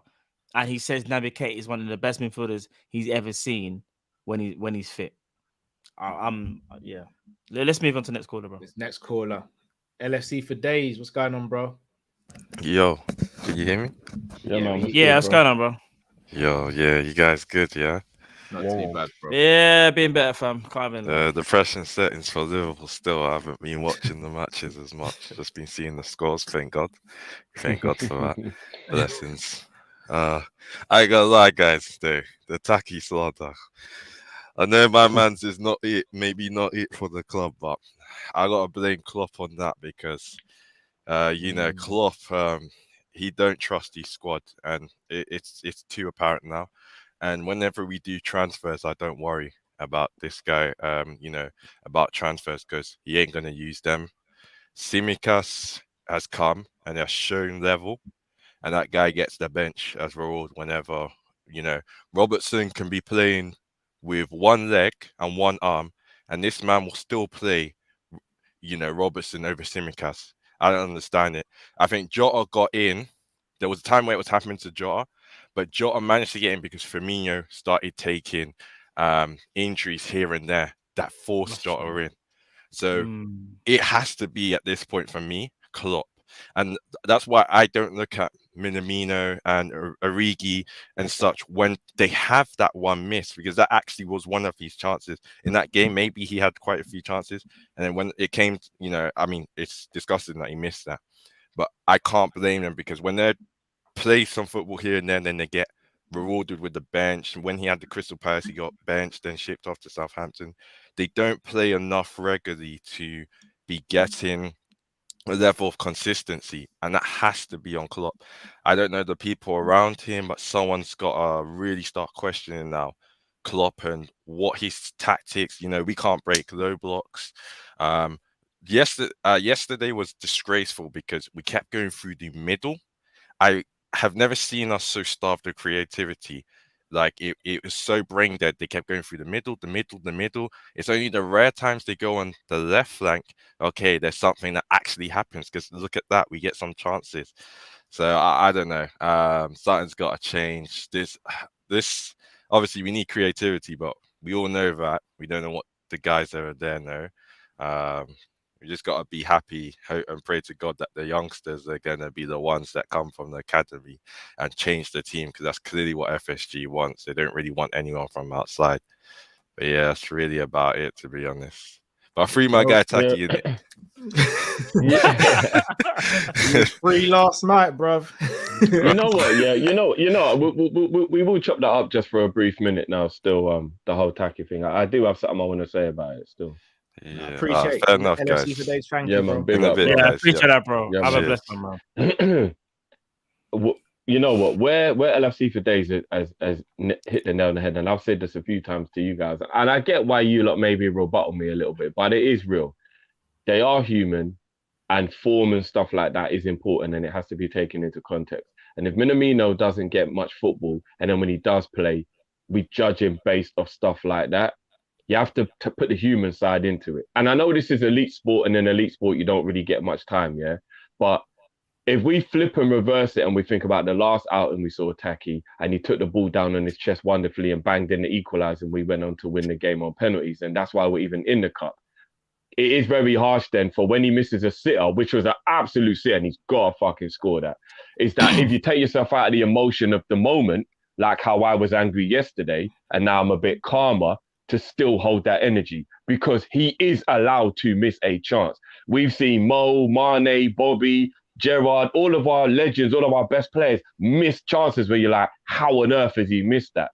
So like when a guy who don't even play regular misses a chance, you do have to keep the energy the same and go, it's very harsh to hold him to a standard when he's not playing week in, week out. It just is. Do you get what I'm saying? Can I ask you a serious question here? Everyone misses chances. We've seen Salah miss a bag of chances. We've seen Mane, Firmino, all these players. How many of them have missed open goals? With time and space. Yeah, I can't remember, but because it hasn't really happened. When we're being fed a narrative by the club as well as fans that Taki is one of the best technical players we have, and we don't need any reinforcements because we've got Taki, and then he has an open goal to score, and he misses, not just misses, blazes it over the bar. He skied it, fam. He actually skied it, bro. Again, not even to pile on. In the penalty shootout, Penalty wasn't saved. He blazed it over the bar. Yeah, So yeah. that When is I was talking about the winning goal he got, I did remember in my head he missed the penalty, which So he's is this a actually... case of, is it a technical thing or is it a pressure thing? Because you one or the other. No, actually no, because he was under pressure when he banged in a goal in the 93rd minute. No, but that's instinct. No, but it's still pressure. No, but you don't think about that. There's not really pressure on that because you're not thinking about it. It just happens. Whereas if you're taking a penalty to win a game, that's pressure. If the ball drops to you and there's no one around you and it's an open goal and you know it's the last minute of the game, that's pressure. No, I still believe that it was pressure in that moment, Cal. To take the ball on your chest in the 93rd minute at the Kop end is pressure. Yeah, but I think what Cal's trying to say is Minamino is still very hit and miss. So, like, yes, he scored that, but then that miss there, Drift. And I know what you're saying. You shouldn't really just like judge a player off one game, especially. It's not the first time it's happening. But it's not the first time. It's not like this is Minamino's first game this season. It's just that he hasn't played a lot of football. So when you do get football, you've got to try and maximize to the best of your ability. That's why you've even said it yourself, bro. You said it about Divock Origi. Remember when Origi had that one-on-one chance? I think it was last season? Where when he hit the crossbar against Burnley, everyone just went mad. Like, you should have scored, No, but that's what I'm saying. I'm holding the same energy with Taki now. I'm saying, however, if you don't play regularly, you've got no rhythm. Origi had a goalkeeper to beat, and he hit the crossbar. Yeah, hit the target. Yeah, actually, I know crossbar's not a target. Oh, yeah, Minamino's miss was worse. Yeah, I agree with that. Bro, yeah, he hit it into the stands. No, I get that, and it was an open goal. I get that. I know what you mean. I'm not even capping. Can I be honest with you? I'm not even capping. Do you think you could have hit the target if the ball fell to you yesterday? And Klopp, say, let's just say for argument's sake, yeah, that's a side foot tapping. Klopp said to a fan, "I'm gonna put you in. I'm gonna replace Minamino just for this one instance." Yeah, the ball fell to you. Exactly the same. Do you think you hit the target? Yes or no? Be honest. Do you think you could hit the target? Not at my age and out of shape I'm now, but peak Drift, I would. Drift, be honest. Right now. Yeah, in my pomp, I would have probably scored that. All right, fair enough. If you want to do that, that's fair enough. I'm gonna be honest. No, I don't know. Now I'm not just gonna sit here and act like I don't know. Bro, like, you know what I mean? If the ball fell to me like that, I'm being honest. I'm not capping. I'm at least hitting the target. Well, if that gets saved on the line by Ben White, it gets saved. But bro, you're clear. How can you're clearing crossbar, bro?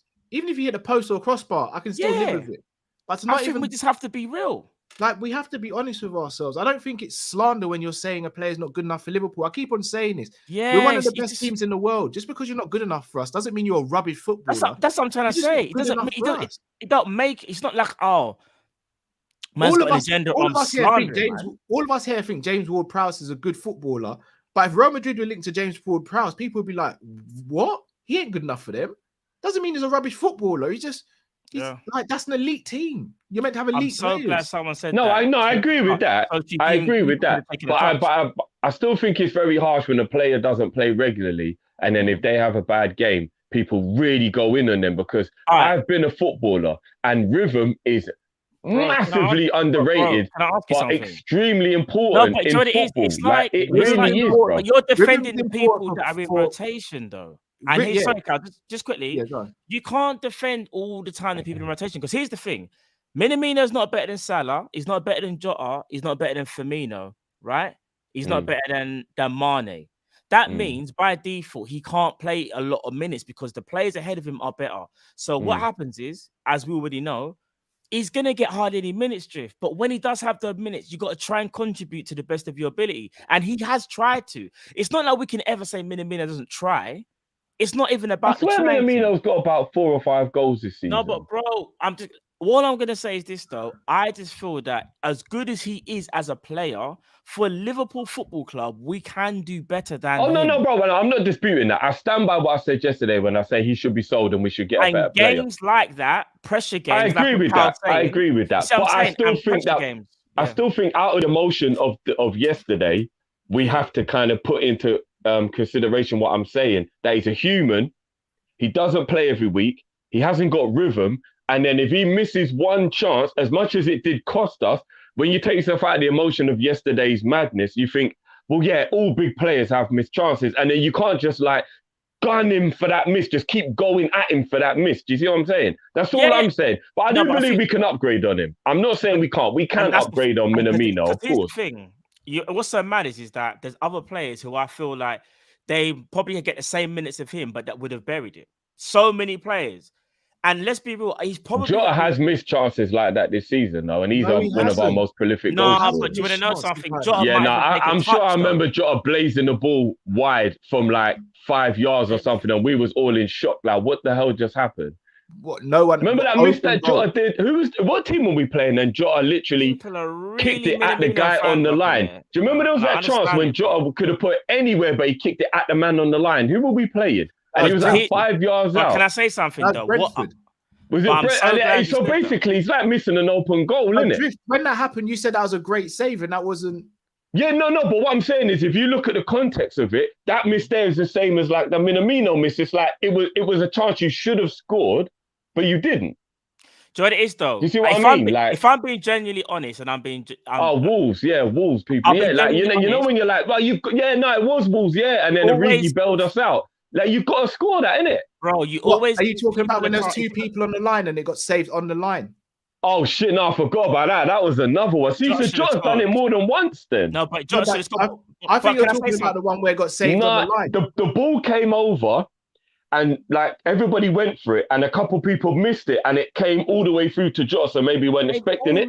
But there was a guy on the line and he literally could have put it anywhere apart from in the middle where the guy was, and he just kicked it in the middle and the guy cleared it off the line. But all I'm trying to say is they've all missed. He still had it on target at least. Like this was all right. He hit it on target. But the point is, Cal, it was a very bad miss if you look at the scheme of like he had a whole goal to aim at. And he hit straight at the defender who was on the line. They've all missed chances like that, though. Yeah, but that's what I'm saying. That was a terrible miss. Others have got credit Crystal in the Palace bank. people are saying, yeah. No, but the others have got credit in the bank. That's what makes it harder, because when the others miss, obviously you're vexed and you're like, but you kind of know that more times than not they score. With Minamino, even if his contributions, obviously he's got contributions, but he's not someone that you feel like you can rely on. Like, people, let's be real. That you feel more comfortable if Divock Origi was to come on the pitch because he's more reliable. You feel like money in the bank. Yeah. Can I be honest with you guys? Like, Minamino ain't got no money in the bank. I get it. You see the obviously legendary corner from Trent, Minamino, there's a big chance that Minamino could miss that. I'm gonna be genuinely. I see when it bobbles. I'm gonna be so honest. There's actually a chance Minamino could actually miss that. Yeah, but then at the same time. To take the ball down on your chest and put it in the bottom corner in the last minute of the game, like he did against Leicester in the Cup, is very good technique. And but they're not. I'm thinking. No, hold on. Let me finish. I'm thinking about all of our attacking players, and I'm actually considering how many of them would have scored that goal. But all right, but this is the thing, Driv. Do you get where I'm coming from? No, but he scores one goal like that. Doesn't mean he gets to dine out on it forever. No, he doesn't. He doesn't. I'm just saying. Love enough Minamino, I'm just saying we've got to give Minamino a bit of slack for one miss. That's all I'm saying. But we do need to upgrade on him. We do need to upgrade on him. I just think we're doing a sentimental. Yeah, we're doing a sentimental thing. Like, I don't know. Simon says the team was so bad last night. I'd have brought on a training cone. It would have easily been more mobile. So it wouldn't have been any less mobile than our midfield.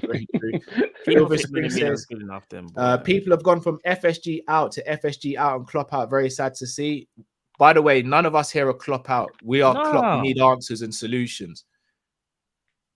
Just because and again, this is something I want to clear up. It's like you can't criticize, isn't it? That's because you criticize doesn't like you've heard me say quite a few times. I still think he's the best manager in the world. That doesn't mean he's without fault though. And when he's with fault, you have to question him. I love my wife. I love my mum. I love my brother. They do something wrong. I've got to question it. Doesn't mean I love them any less. It's true. If I do something wrong, Matt and Drift should be able to pull me to a side and be like, Cal, that ain't on. Doesn't mean they hate me. But I'm a human being. I'm going to make mistakes. I get called out on it. It has to be done. You guys in the comments do it all the time. When we make mistakes, you guys call us out. Yeah. When you're still in our streams and you support us, doesn't mean you hate us. We have to drop this narrative that we can't criticize the players and the manager. Exactly. And it's just an opinion as well. If I think someone's not good enough, I just think they're not good enough. You don't have to agree with me. you know what I'm saying? But that's just what I think. And I'm just going to state that, and I'll state it one more time so people understand. Taki Minamino is a good player, but I do feel we should be upgrading on Taki Minamino. That's all I'm saying. Does that mean to say that, oh, I think he's crap, I think he's dead? I just think we should be able to upgrade on him. That's all I'm saying, innit? Drifty, loving your Stevie Wonder glasses. That's from AD. Math says only Trent, VVD, and Salah get into the City team. Say no more. Thiago, I think, does as well. I think and Thiago Fabinho. I think Fabinho does as well, personally. Oh yeah, he can challenge Rodri in it still. Yeah, I'll be honest. I'd even have Matip in there as well. I think Matip can get him. I think Robbo starts in that team. I think Alisson's better than Edison. Like again, this is why I don't want to go too far the other way. Like we've still got sick players. Asen says this is his first big chance missed for the club. It's not. Back in 1920, he came off the bench against Southampton and he skied it. Like, it's not his first big miss. Again, I'm not even trying to pile on, but we have to be honest with ourselves. And look, if anyone wants to go back and check the game, we won the game 4-0. Ott scored. I think Salah got a goal. Hendo scored a goal. And I think Salah got the fourth goal, which got deflected in. Minamino came off the bench and he missed a sitter in that game as well. Like, it's his first time. But with Minamino, I'm not scapegoating him like what someone put in the comments for yesterday. I'm not saying it's his fault. What I'm saying is, though, that miss for me kind of sums him up, though. Like, yes, he'll have moments where he'll score some good goals and we'll remember them, like obviously the one the other day. But then also he'll do stuff like this and that. And what I see of him, I'm just being honest and I'm just being like real with it. Like me personally, I just feel we should be able to upgrade on Minamino. And I don't think that's me scapegoating him about what happened yesterday. I'm just being real. Like if we can't upgrade on Minamino, then I don't know, man. I really don't know what to say. Like, because whenever these guys go to AFCON, we just got to pot with Minamino, then I guess, isn't it? If that's what you guys want. So Lee says shot that Spanish Jay Spearing and free up the wages for Salah. I hope you're not talking about Thiago. That is cheeky if you are. Spanish Jay Spearing. Not even to dig you out here. Not even to dig you out here, but I just want to clear this up. You don't dig out other strikers miss that quick. Come on. Because you don't ask me to. If you guys want me to, I'll give you all the catalogue of Firmino misses. And you guys know Firmino is my favourite player. You guys have heard me on here say it numerous times. I don't want to see Bobby as a striker anymore. I call everyone out the exact same. I do. I don't get what you guys want me to do. Do you just want me to give certain people a pass? Because I'll be honest, when I call out Mane for his misses, everyone's like, yeah, get him, Cal. Get Drift. Tell Drift. But when I do it with Taki, it's like, oh, don't say about Taki. It's true. You guys accuse us of not keeping the same energy for players, but you guys don't either. Exactly. If Mane misses that yesterday, oh my God, can you imagine? You lot having a meltdown. You lot having a meltdown. They would have crashed Twitter if he'd missed that chance. Sell him. I told you he's not good enough. He ain't been good enough for 2 years. Sell him. You know how you lot are, innit? Like, come on, man. Guys, you can't accuse us of not being consistent when we see the same things in the comments. Like, this is why we are sentimental FC, fam. Can't even lie. Messi says, honest question, is Minamino better than Shaqiri? I know my answer. I'll let you guys. I don't think anybody was. Shaqiri's a baller, man. How can man say? How can the competitive players? That is mad. Not turned water into wine with most of our squad. Improved nearly every player. Minamino is just a stretch too far. Guy wasn't getting minutes at Southampton end of last season. Time to recycle him. Silver Spring says Villa just signed their third player this window. At this rate, will Gerrard even want to come to Liverpool? Who's the third player they've signed? I don't know, but the answer to the end question is not at the moment. He won't. I don't know. Have they signed someone else? Math says I'm talking starting 11. Thiago would eat bench. I think there's a good argument to say Thiago could start for City. Maybe not on form or because of his injuries, but a fully fit Thiago starts for Man City every minute of every day. Guardiola adores him. Pep loves him. And if he's fully fit, he's the best midfielder in the world. And you can at me all you want. You can at me all you want. Fully fit, Thiago's the best midfielder in the world.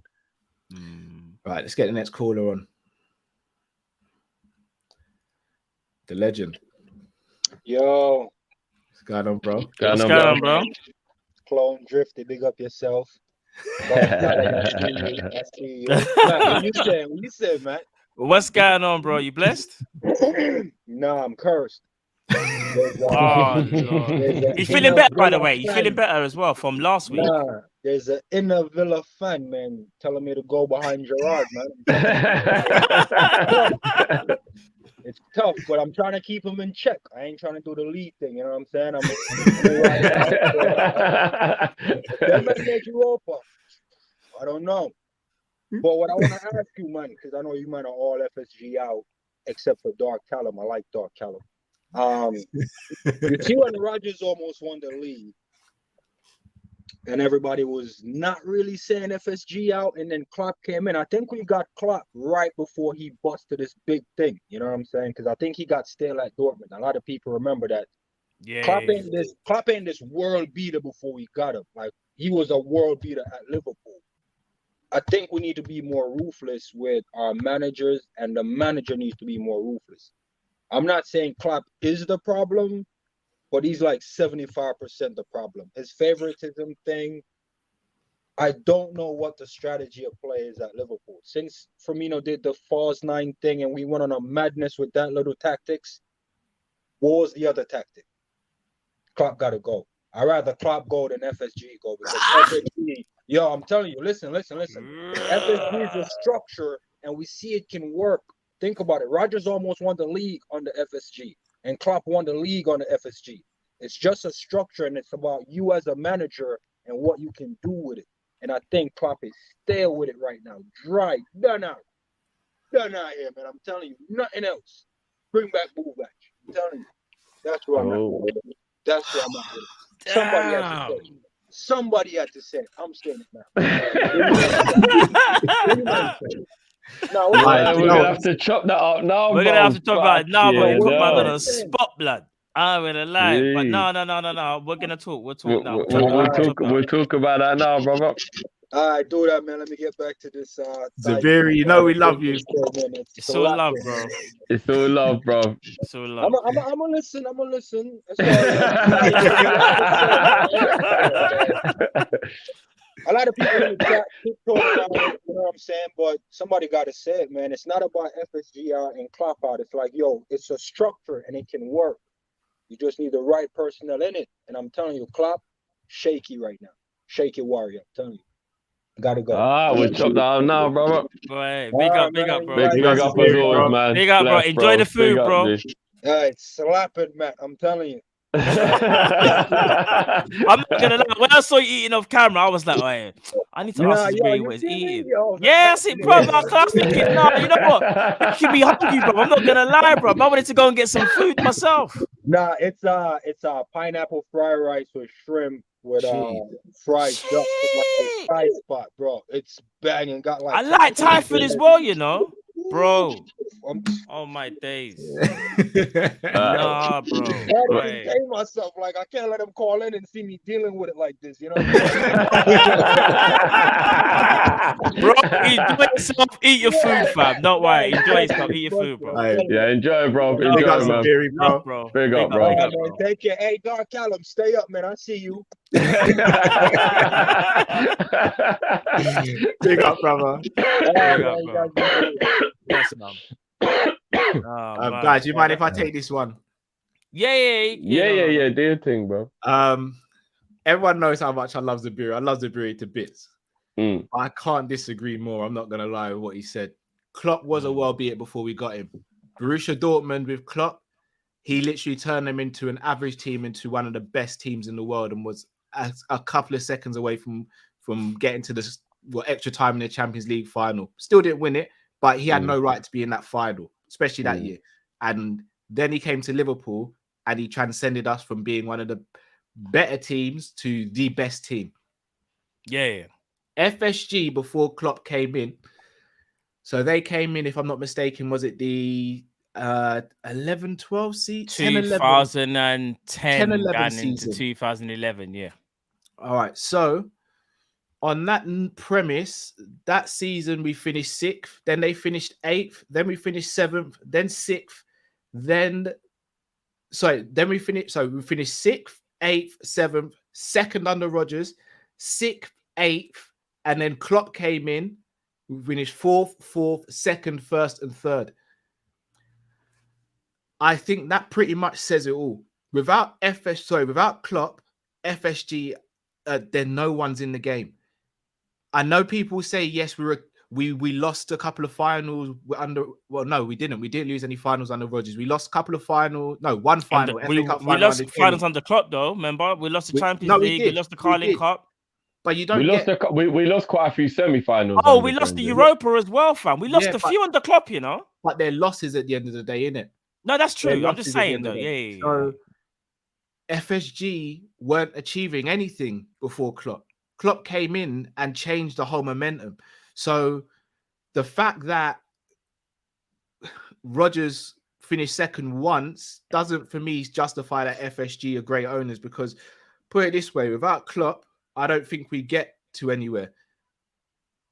I really don't think we get anywhere. All right. Here's where I'm going to try and be a little bit unbiased and hear where Zabiri's coming from, as in the staleness thing.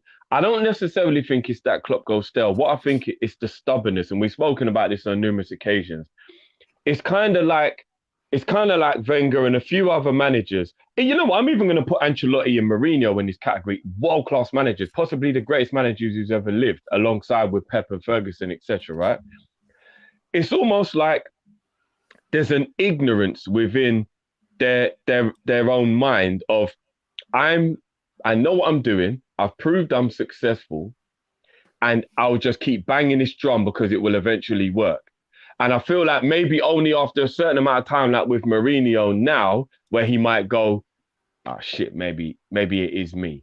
And the ignorance isn't even letting Mourinho do it yet. How many failures has Mourinho had now? And he's still believing in what got him to the promised land in the first place. So what's good about Fergie, which I will give Fergie credit for, was that Fergie always kept on doing reinvention. And it might even mean he was crap for a couple of years, but then eventually they'd get back good again. So Man United had a lot of cycles where people forget that I've 1 or 2 dead years, but then they'd be good again. And that was Fergie doing the reinvention, the new players, bringing in new faces, whatever. And I feel like the only difference then is that he was allowed to do that because they were more powerful than a lot of others, and there was less pressure because there was as much competition. In nowadays football, with your Mourinhos and your Ancelottis and your Klopps, they're just under pressure every single week, every single season, that they don't feel there's a gap where they can go, let me reinvent myself. They just always have to keep doing what they've known how to do.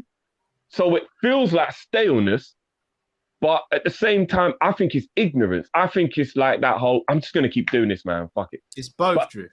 But I'll give them a blind that there's the pressure, because they're always at clubs where they're not really allowed to go. Apart from when Ancelotti went to Everton, none of those managers are really at a club where it's like, yeah, I can just be crap and reinvent myself, and it's not really going to be a big deal. You know, they're always at a club where it's like, nah, if you're poor for a little while, you're going to get the sack. Man U, Tottenham, Liverpool, whatever. So I feel like the fan base isn't ready for Klopp to go through that season of transition, because look how we're melting down now. So can you imagine if Klopp had a whole season where he thought he'd reinvent himself and change full tactics and go totally different way? Like, we would lose our minds while he was dropping points all over the place. So he can't really do that while he's Liverpool manager. But he does have to figure out a way of not being stuck in the mold he's in, where we get games like yesterday, games like Chelsea, where we can't even break down a team who are clearly not even trying to score a goal. Like, the threat yesterday from Arsenal went from 50-50 at the beginning of the game, where you don't know what's going, to about 80-20. And we still didn't even figure out a way to break them down. And then Klopp's making excuses after the game. He's got to try and find a way to change while not changing so much that it's like he's learning on the job while he's doing that change. Does that make sense to you? No, I agree. But you've also got to look at other situations where Klopp needed a centre-back in January, and he got Kabak and Ben Davies. So that too. And at Dortmund, he didn't go stale. His best players just got stole off him every single season. I was going to say, yeah. To the point where once Lewandowski went, he went, fuck this, man. Yeah, nah, for real. Do you know one thing? All right, all I'll say about this Klopp thing is this, yeah. I don't want to see him go Although we might have to have a horrible conversation maybe at the end of sort of like next season, because I think this summer's going to show more than anything, like not just about who we bring in or if we bring in players, it's about how we play. Is anything going to change? Because if Klopp was to, come into next season and play the exact same way under the low blocks, and we've got the same personnel and we've hardly changed anything, you might have to have that uncomfortable conversation. You might have to, because it's like, is he going really stale? We need fresh impetus. We need new ideas. But I don't think we're there yet. I just think he can be stubborn. And not only that, when you're stubborn, so to speak, you can, if someone around you can kind of like show you not to be stubborn or tell you not to be stubborn, there are times when you might listen, even though you are stubborn, if that makes sense. So it's like, I don't know, man. I just think personally, whether it was Buvac that really helped Klopp, I'm not too sure if it was him. I don't know whether Pep Linders has that kind of like role that maybe Buvac is supposed to have, but he's not doing it the same way. So Klopp doesn't really get challenged enough. I'm not too sure either. But we do need to see some change though, because I think if we're not seeing some change, then we're gonna be like this for a while. And one thing I will say, I'd rather see obviously FSG go before Klopp anyway, because like what you were saying as well, Cal, just quickly, when it comes to FSG and our track record in terms of where we finished and the managers that we brought in, it hasn't been that great. It's been all right, but it hasn't been that great. Klopp is really the only one where you can say at least there's kind of consistency, like kind of thing, like where he's at least been in the top 4 title races and that since obviously the 18-19 season. And that's mainly because of him. Or at least because of the players that he was able to bring in, or Edwards, so to speak, however some people want to see it. So I just think that we have to be careful we don't get too stale. If we get too stale by the end of next season, then I think it might have to be something we address. But right now, no. I just think everyone's unhappy with how we're playing. Everyone's fed up and everyone's kind of looking for solutions. But I don't think we should just make a mad decision like that right now. Klopp is the granddaddy. We bought a mobile phone for Christmas, but he still makes us call him on the house phone.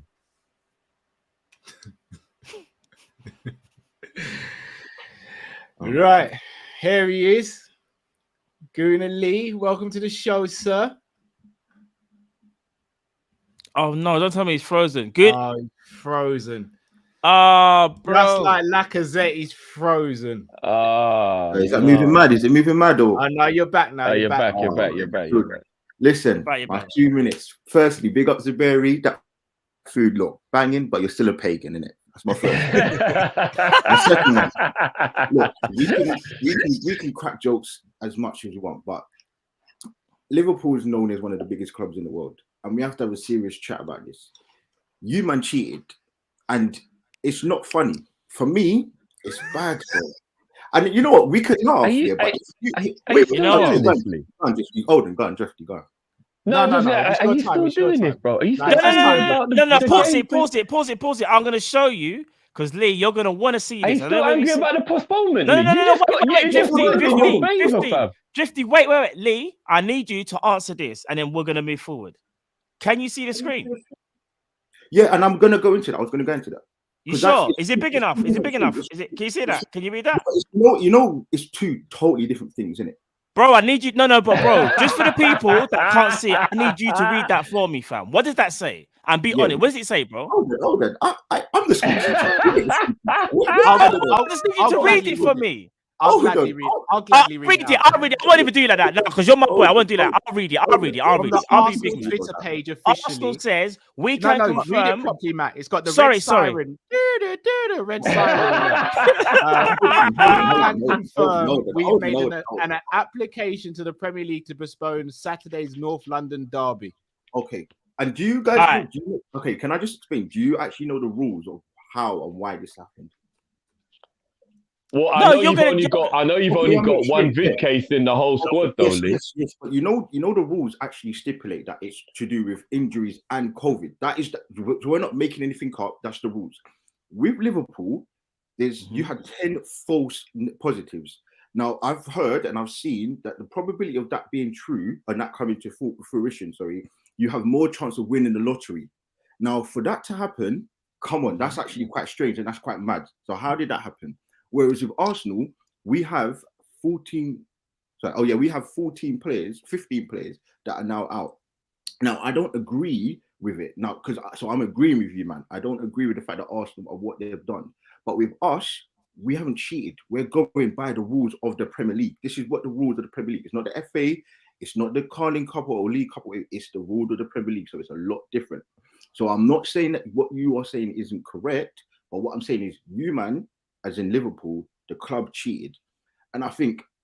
Yeah, we can bust jokes about it, but it's actually bad. It's not funny because if it was Liverpool that was in the reverse on the other side, sorry, you man would be screaming high heavens. And wasn't you the same club that was moaning at Man United because they did it to you as well when they tried to 2 seasons ago when they were moaning about not getting money? So for me, I feel like differently. Yeah, no, exactly. So it's all that's mad. They were moaning because they didn't have injuries as well. They were moaning because they had injuries as well. They were moaning. I remember they had a couple of players out, and you were angry because they had players out, and they were moaning about not getting money. So yes, it's completely different, but they did do it, and there was a little bit of conspiracy as to why they were going to try and postpone the game. So I get your point, but for me, I think as a big a reputable club as Liverpool to get 10 false positives and basically cheat is crazy. To me, I feel like it's crazy. And we could talk about Arsenal all you like, but it's totally different. If you actually do the research, and I'm gonna leave it. I just want to say one thing about Klopp, and I'm gonna leave it there. But for me, I'm gonna keep you on the screen for this one, Lee. Still. And if you do your research about as Arsenal compared to Liverpool, what the two clubs did, for me, it's totally different. And again, I'm not saying that what Arsenal have done right, but they followed the Premier League rules, so it's a little bit different. So did we, you know that, right? Right, Lee, You did, but can I take this one? 10 false positives. But it was an independent. It was an independent tester, Lee. It's not like we did it ourselves. No, an independent tester did Can the I say as testing, well? bro. And for more clarification, can I just quickly say one thing? And for clarification as well, you see, they took the lateral flow test. Yeah. Obviously, they come back positive.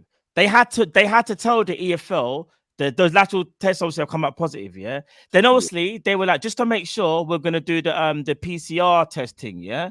So if they've come back as positive, are they not supposed to tell the EFL then? Yes or no? Yes, but 10 false positives, Matt. Bro. 10. Bro, so what you're saying, Lee, is that you actually do believe that the club said lie about. So you believe that there was 10 false positives? You're saying there's definitively 10. So you're telling me in 4 days they're all fine, there are no problems, and they're all back minus. No, they're all back. No one's out. Trent had it. Can I take this one, boys? Yeah, go on. All right, Lee. Gunner logic. That's how I'm going to start this. No,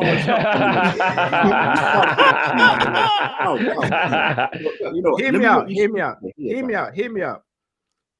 10 false positives, you're saying, yeah? Can we not sit here and say that there's not been bad batches? We've seen cases in the NFL when there's been bad batches. The NHL and Man United, if I'm not mistaken, had bad batches. In pre-season, Man United did it. Yeah. I don't know about that. Okay, so that's the first one. So we may have just had a bad batch, which could have led to this. Now, Lee, can I ask you a question? How could Liverpool have sustained an advantage in this situation? Because now it's not like we could have delayed this game and got Salah and Mane back for this game because the final's already set in stone. These games would have had to have been played this month, where we still wouldn't have had Mane or Salah. If anything, we've lost the advantage in this because we're now playing the second leg at your ground. Second of all, when you mentioned Manchester United situation. When you mentioned Man United situation, their situation was different because their fans went on a their fans basically went on a bender into the stadium and stopped us playing the match. That wasn't down to us. That was down to Man United as well, and that's one of the reasons why they were. And I'm sure you remember because I went back to see. No, that was the rioting thing, Lee. Remember the rioting thing? Remember that was the fans that did that. The fans going crazy, and the fans wanted to try and postpone. So it was a culmination of things as to why they did it. So again, I'm not saying but that game we should have got the 3 points for that because we were fully able to play the game. I'm not. So check it now, Lee. Yeah. Say for example, just to go back on Matt's point. Say for example, we did have 10 positives, yeah, and we didn't disclose it. And let's say 5 of them turned out to be positive, and then you guys got hit with COVID, and then it came out that Liverpool didn't disclose it. Would you have been happy about that? No. All right, hold on. Sorry to cut you again. Last thing I'm going to say. It wasn't independent. It was a club thing. So it's just no, it was independent, bro. No, it went to an independent thing. It was independent. It's been released, bro. It was independent. I read from the Athletic.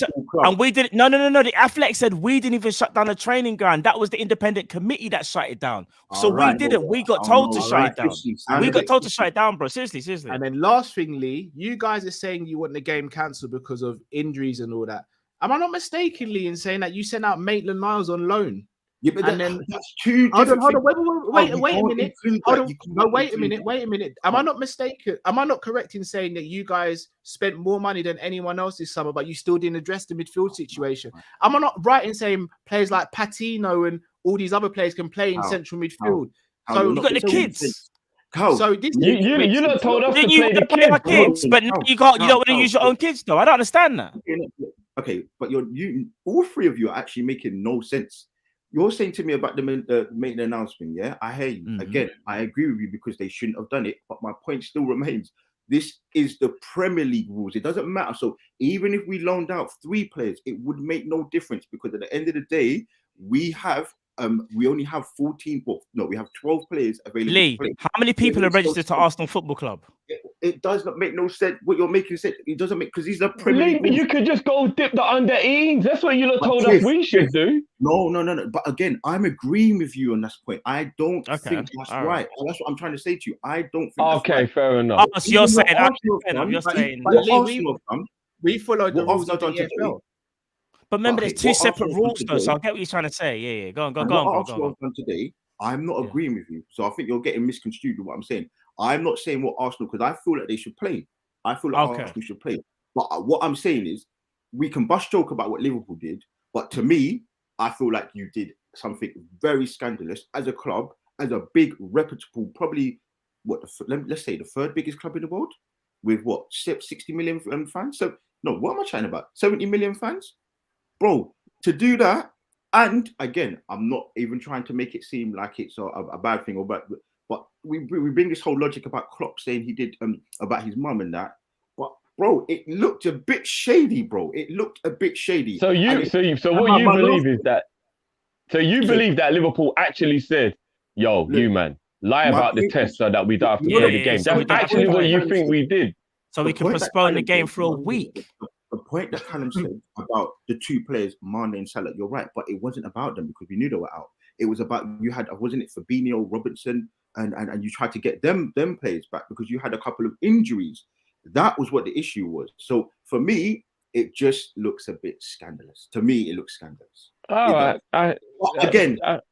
I think we tried to get the Chelsea game cancelled if we were going to. This is the same club that was repping to Suarez and all of this stuff, and then it came out a couple of years that you had to apologise. Wow. Okay. I saw the t-shirts. So again, for me, I'm not gonna lie. There's a whole bunch of fans. I can't even see the comments, but a whole bunch of fans that don't rate me. They're never gonna rate me again because. But look, yes, it was just a few hours ago. I heard Drifty saying, "Oh, I'm joining Newcastle, so we can all do swings and roundabouts here, you know." So all I'm saying is, at the end of the day, and Drifty, you know, it's not a dig at Drifty because Drifty's my guy. It's cool, bro. Join Drifty. It's got a ring to it. I like it. And you look, even the fans, big up Nerve Beats, everyone, you look, my guys. I'm never gonna back down, but you lot have to understand. For me, I kind of lost a little bit of respect for Liverpool just for that, because for me it looks scandalous. My last, I lost a little bit of respect when you lot poisoned Tottenham on the last day of the season, but we moved. Again, you're right. If that happened, fine. I can't disagree with you. I'm gonna say one thing. You guys sacked a bunch of your staff members during the height of the pandemic and your mascot to give Aubameyang a new contract. Okay. Look, you know what? You're right. But you see what Liverpool Ghana logic.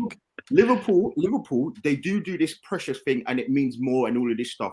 But you're the first club to come out and do the whole thing when there's a COVID and not play their players. The club, sorry. So we turned it around. Admittedly, we did turn it around. We did turn it around. Arsenal didn't do that. So we can pick at everything. No, you just sacked people, bro. Are we the first club? Everyone does everything. So are we the first club in the Premier League to try and get a game postponed because of COVID? No, you're not. But again, Matt, you think I'm sitting here saying that Liverpool and Arsenal are held up at this prism? They're not. But I'm saying that Liverpool make it seem that they don't do anything wrong, and Liverpool are like, it means more because they're a Labour city and they are very hard work. And listen, you're right. And I love Liverpool. I'm going there in a couple of months. I went there to watch Arsenal when you lot beat us, and I feel like again you cheated.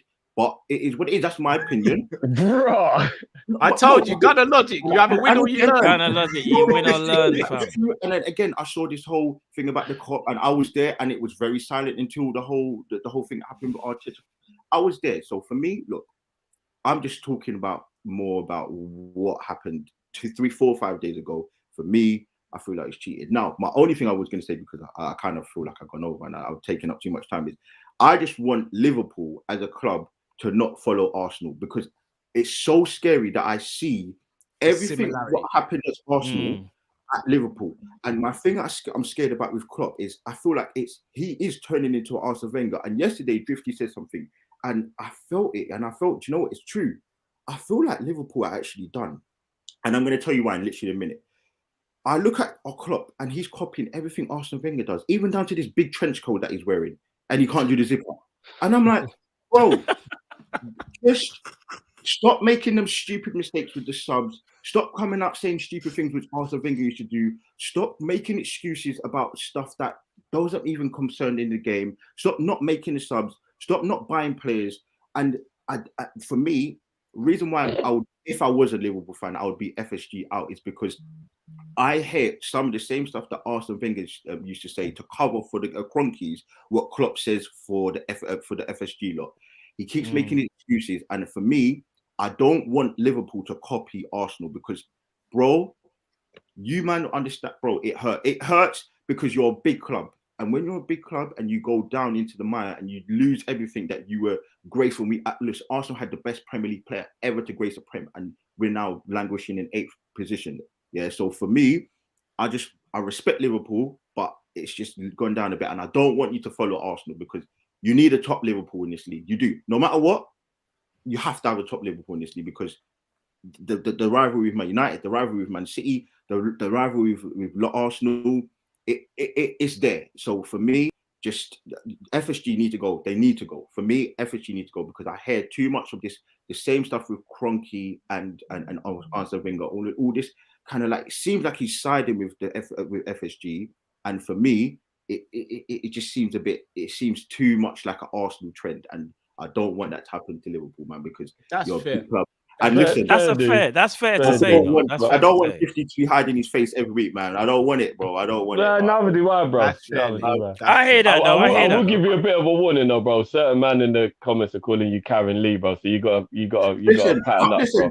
You man are the most precious fans in the world. You lose one game and listen, yesterday I was raving in them tears, bro. It was beautiful. I was like, I know, but you better make sure you get the job done at the Emirates, or we'll be bathing in yours, bro. So it swings around about. I told you, listen, your idols turn to rivals, and I told you, man. We're rivals. I told you 2 weeks ago, bro. I told you 2 weeks ago, we're your rivals now, man. Just look. You come down to our level, and we're going to beat you. Man, Karen Lee Gunner, Karen Lee Gunner. We'll see. Big up as always, though, bro. You always know. You already know. You'll definitely, but win, lose or draw, you'll definitely get a phone call from me next week. Listen, make sure you. I'm here because on Wednesday I'm there. Was it Wednesday or Thursday? Thursday. Yeah. Listen, don't lose that game. Don't lose that game. If you lose that game, just know I'm calling you as well, fam. I need a caveat though. If we got bare injuries, it's a bit because don't lose that game. Just don't lose, fam. We got injuries, man. We got 14. You'll get 3 calls on the same day, Bob, they're gonna start calling you Karen Lee again, bro. You gotta stop it, bro. You gotta stop it. Listen, in the chat, boy, furthermore, if we win, I'm calling you live. I'm gonna call you live on air. I'm gonna call you live, bro. Listen, what do you mean if you win? No matter win, lose, draw, I'm here. Win, lose. Cool. Big up for that. I appreciate that. I'll call you anyway. I appreciate that. We'll see you on Thursday then, bro. When Arsenal learn, you'll hear from me. Listen, I'm just saying, bro. Yesterday, a draw made Drifty support Newcastle. That's what I'm saying. Listen. It is what it is, bro. It is what it is. And we because when you draw to a team on Arsenal's levels, it will really fuck with your self-esteem, bro. You see why? This is the thing. Again, my last point. I know you man were upset because you're looking at the old Arsenal. Arsenal aren't as dead as what you man are going on about, and that's what I think hurts. You man still have this idea of Arsenal being crap. They're not as bad as you lot think. Yes, we will lose games. We'll see. Yes, we'll lose games. We'll find out. Why you man are upset is a bit weird to me, but okay, fine. Like it is what it is. But no, it literally is what it is, bro. We lost to a team we shouldn't have lost to. So no, in your opinion, but you man didn't play well yesterday. No, we didn't play well. No, we didn't. We didn't. That's why you are the better team, but we are catching up. Hopefully. You dropped the hopefully at the end. He had to throw it back. He had to say hopefully. But no, big up results, bro. You know what I mean? Big up, man. Always, man. Love, man. Come on, yeah, man. It's always big up, man. Come on. Take it easy, bro. Take next care, Thursday and that. Should we move on to the next? I'm not gonna lie. I'm gonna be unbearable if we beat them, boy. Hey, trust me. Next caller. Yeah. Jamal, you're on mute, bro. Can you hear us? Jamal, you there, bro? Yeah, I can hear you guys. Can you hear me? Yeah, man. Bro. Yeah. Are you guys good? Yeah. Not too bad. Yeah, not too bad, bro. Yeah. Guys, I have to go on a rant, man. I don't know who to blame. I don't know if to blame FSG, Klopp, or the players, man. I mean, yesterday was terrible. You know what I don't understand? How can I care so much about 11 guys trying to kick a ball in a fishnet? I don't understand it. I don't even know these guys personally. I never meet one of them. They don't even know I exist. I don't know why it hurts so much. It's the weirdest thing, man. Football is the weirdest addiction, man. I don't get it. But guys, this is why I want to see. Guys, that midfield, man, I'm sorry. The Fabinho, Henderson, and Milner midfield, man. I'm sorry. Guys, it didn't work in 17-18. Why are we playing that in 2022? Milner in 2022. You know what I feel? I feel that the pre-talk with Klopp gives. I think he tell Milner, bro, run it back. That's what he said. Run it back to 17-18. That's what he said. How can you run it back? It never even worked in 17-18. I mean, it's horrible, man. And the next thing I want to say is our fan base, man. I'm sorry, but guys, I don't know. Did you see the thing what Salah did on GQ or GQ? Yeah. Did you see who he replied to? Oh no, I didn't see that. No. Yeah, but in one of the messages, he replied, "Carl, if you don't get a next thing to do with Redmond TV, I'm sorry, but I have to go in on these guys." He replied to Redmond TV in one of the messages. He did. Okay. What did he say? No, I didn't see the video, but I know for a fact that how he replied to them in one of the messages. And when Keita for Christmas, did you see he had their jumper? These guys are massive. These guys have to say something about the club. You have to go and shout and say FSG out. But Chris and Paul should say that how the owners need to, sort out Mo Salah contract and give the club investment. These guys have a voice. These guys are big, but they always say nothing. They say nothing. These guys are saying, Keith Gordon, give him a chance. I mean, come on, man. Keith Gordon. And the last thing I want to say is, guys, why are we not even playing our best youth players? I mean, the most gifted youth players in our development is Musolowski and James Palagisi. And Drifty, I think you get messed up with Dixon Bonner and Balagisi. I think you think Balagisi was Bonner. I think yesterday you made that mistake. But nah, them different, man. Balagisi maybe I did. Because Dixon Bonner was the one who started, right? And Balagisi only came on for a little while, isn't it? No, Balagisi didn't even touch the pitch. He came on. Oh, did Balagisi not? Oh, okay. Yeah, maybe I am getting them mixed up then for real. Yeah, he didn't even came on. But Musolowski and Balagisi, these guys are gifted, man. And for them not to even make the pitch, I'm sorry. But yeah, man, that's my thing. And one question I have for you guys, you always have to feel good when to laugh at somebody else. My question is, will Tottenham ever win When will Tottenham ever win a trophy? That's actually I can be laugh already. Yeah, that's a good way to end it. Yeah, it's a good one. Yeah, so peace. A big up. Big up, man. Love as always, Big up, Jamal, big up. bro. Yeah, I'm never gonna lie. I don't think Tottenham will ever win anything. So what are the questions quickly? Let's just run through them quickly. He was over questions. He just ranted, bro. Oh yeah. Yeah, we just had to let Jamal get it off his chest. I don't even know when when Spurs will win. I don't know when the Spurs will win. One thing I will say, which I don't know whether you guys will address. Obviously, you can never speak for other people. So obviously, Paul and the rest of the guys, yeah. Obviously, they say how they feel. We say how we feel, and you can't put obviously words in their mouth. I don't know exactly how they feel. I haven't spoken to them. I don't know whether Cal has or Drift has, but we can't I know what you're saying when people obviously in a position of power, you can speak up, but it doesn't necessarily have to be them. It's all nice saying that at the same time, but it's about FSG and Salah coming to that conclusion. It shouldn't take, but I get what you're trying to say, that it shouldn't take someone who's not in that vicinity, so to speak, because obviously their influence is just like us, but we don't hold power like that. So even though it is kind of cool that we kind of hold some power, so to speak, we don't hold that type of power where we can make someone sign a contract or get rid of an owner. Do you get what I'm trying to say? Obviously, we can speak about it, but it still comes down to the big picture. And big up Redmen TV as well, because we've done some great stuff with them. Cal, as you've seen, is always on with Redmen as well. And we love and respect Redmen. But one thing I'm going to say, though, this whole Salah situation, it literally has to be FSG sit down with my man and say, listen, you are the best player in the world. We're going to pay you like one. We might not be able to give you 400, but we can give you 350. And then Salah's like, all right, cool, or 375 or whatever it is.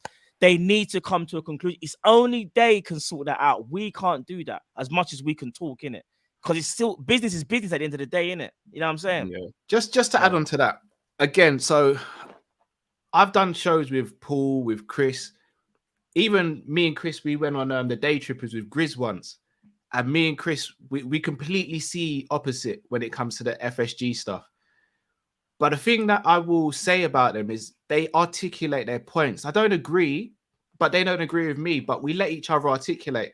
And again, I know they get accused of quite a lot, but I'll be real. They had me on their channel. They could have easily told me, look, don't mention FSG. And even when I mentioned it, they could have messaged me privately and been like, no, we don't speak about it here. Facts. They said, they actually prompted me, was like, tell us why you don't like FSG, explain why. And they even said, look, I didn't see it that way. I see where you're coming from with that. So look, at the end of the day, they are going to see certain things different to what we see it. And I know people say, oh, it's because they have access to the club. It may be a thing, but let's be honest. If we had access to the club, we'd probably see things in a different light as well, because we'd maybe be more savvy to certain information that be more insightful on things, innit? So here's the thing.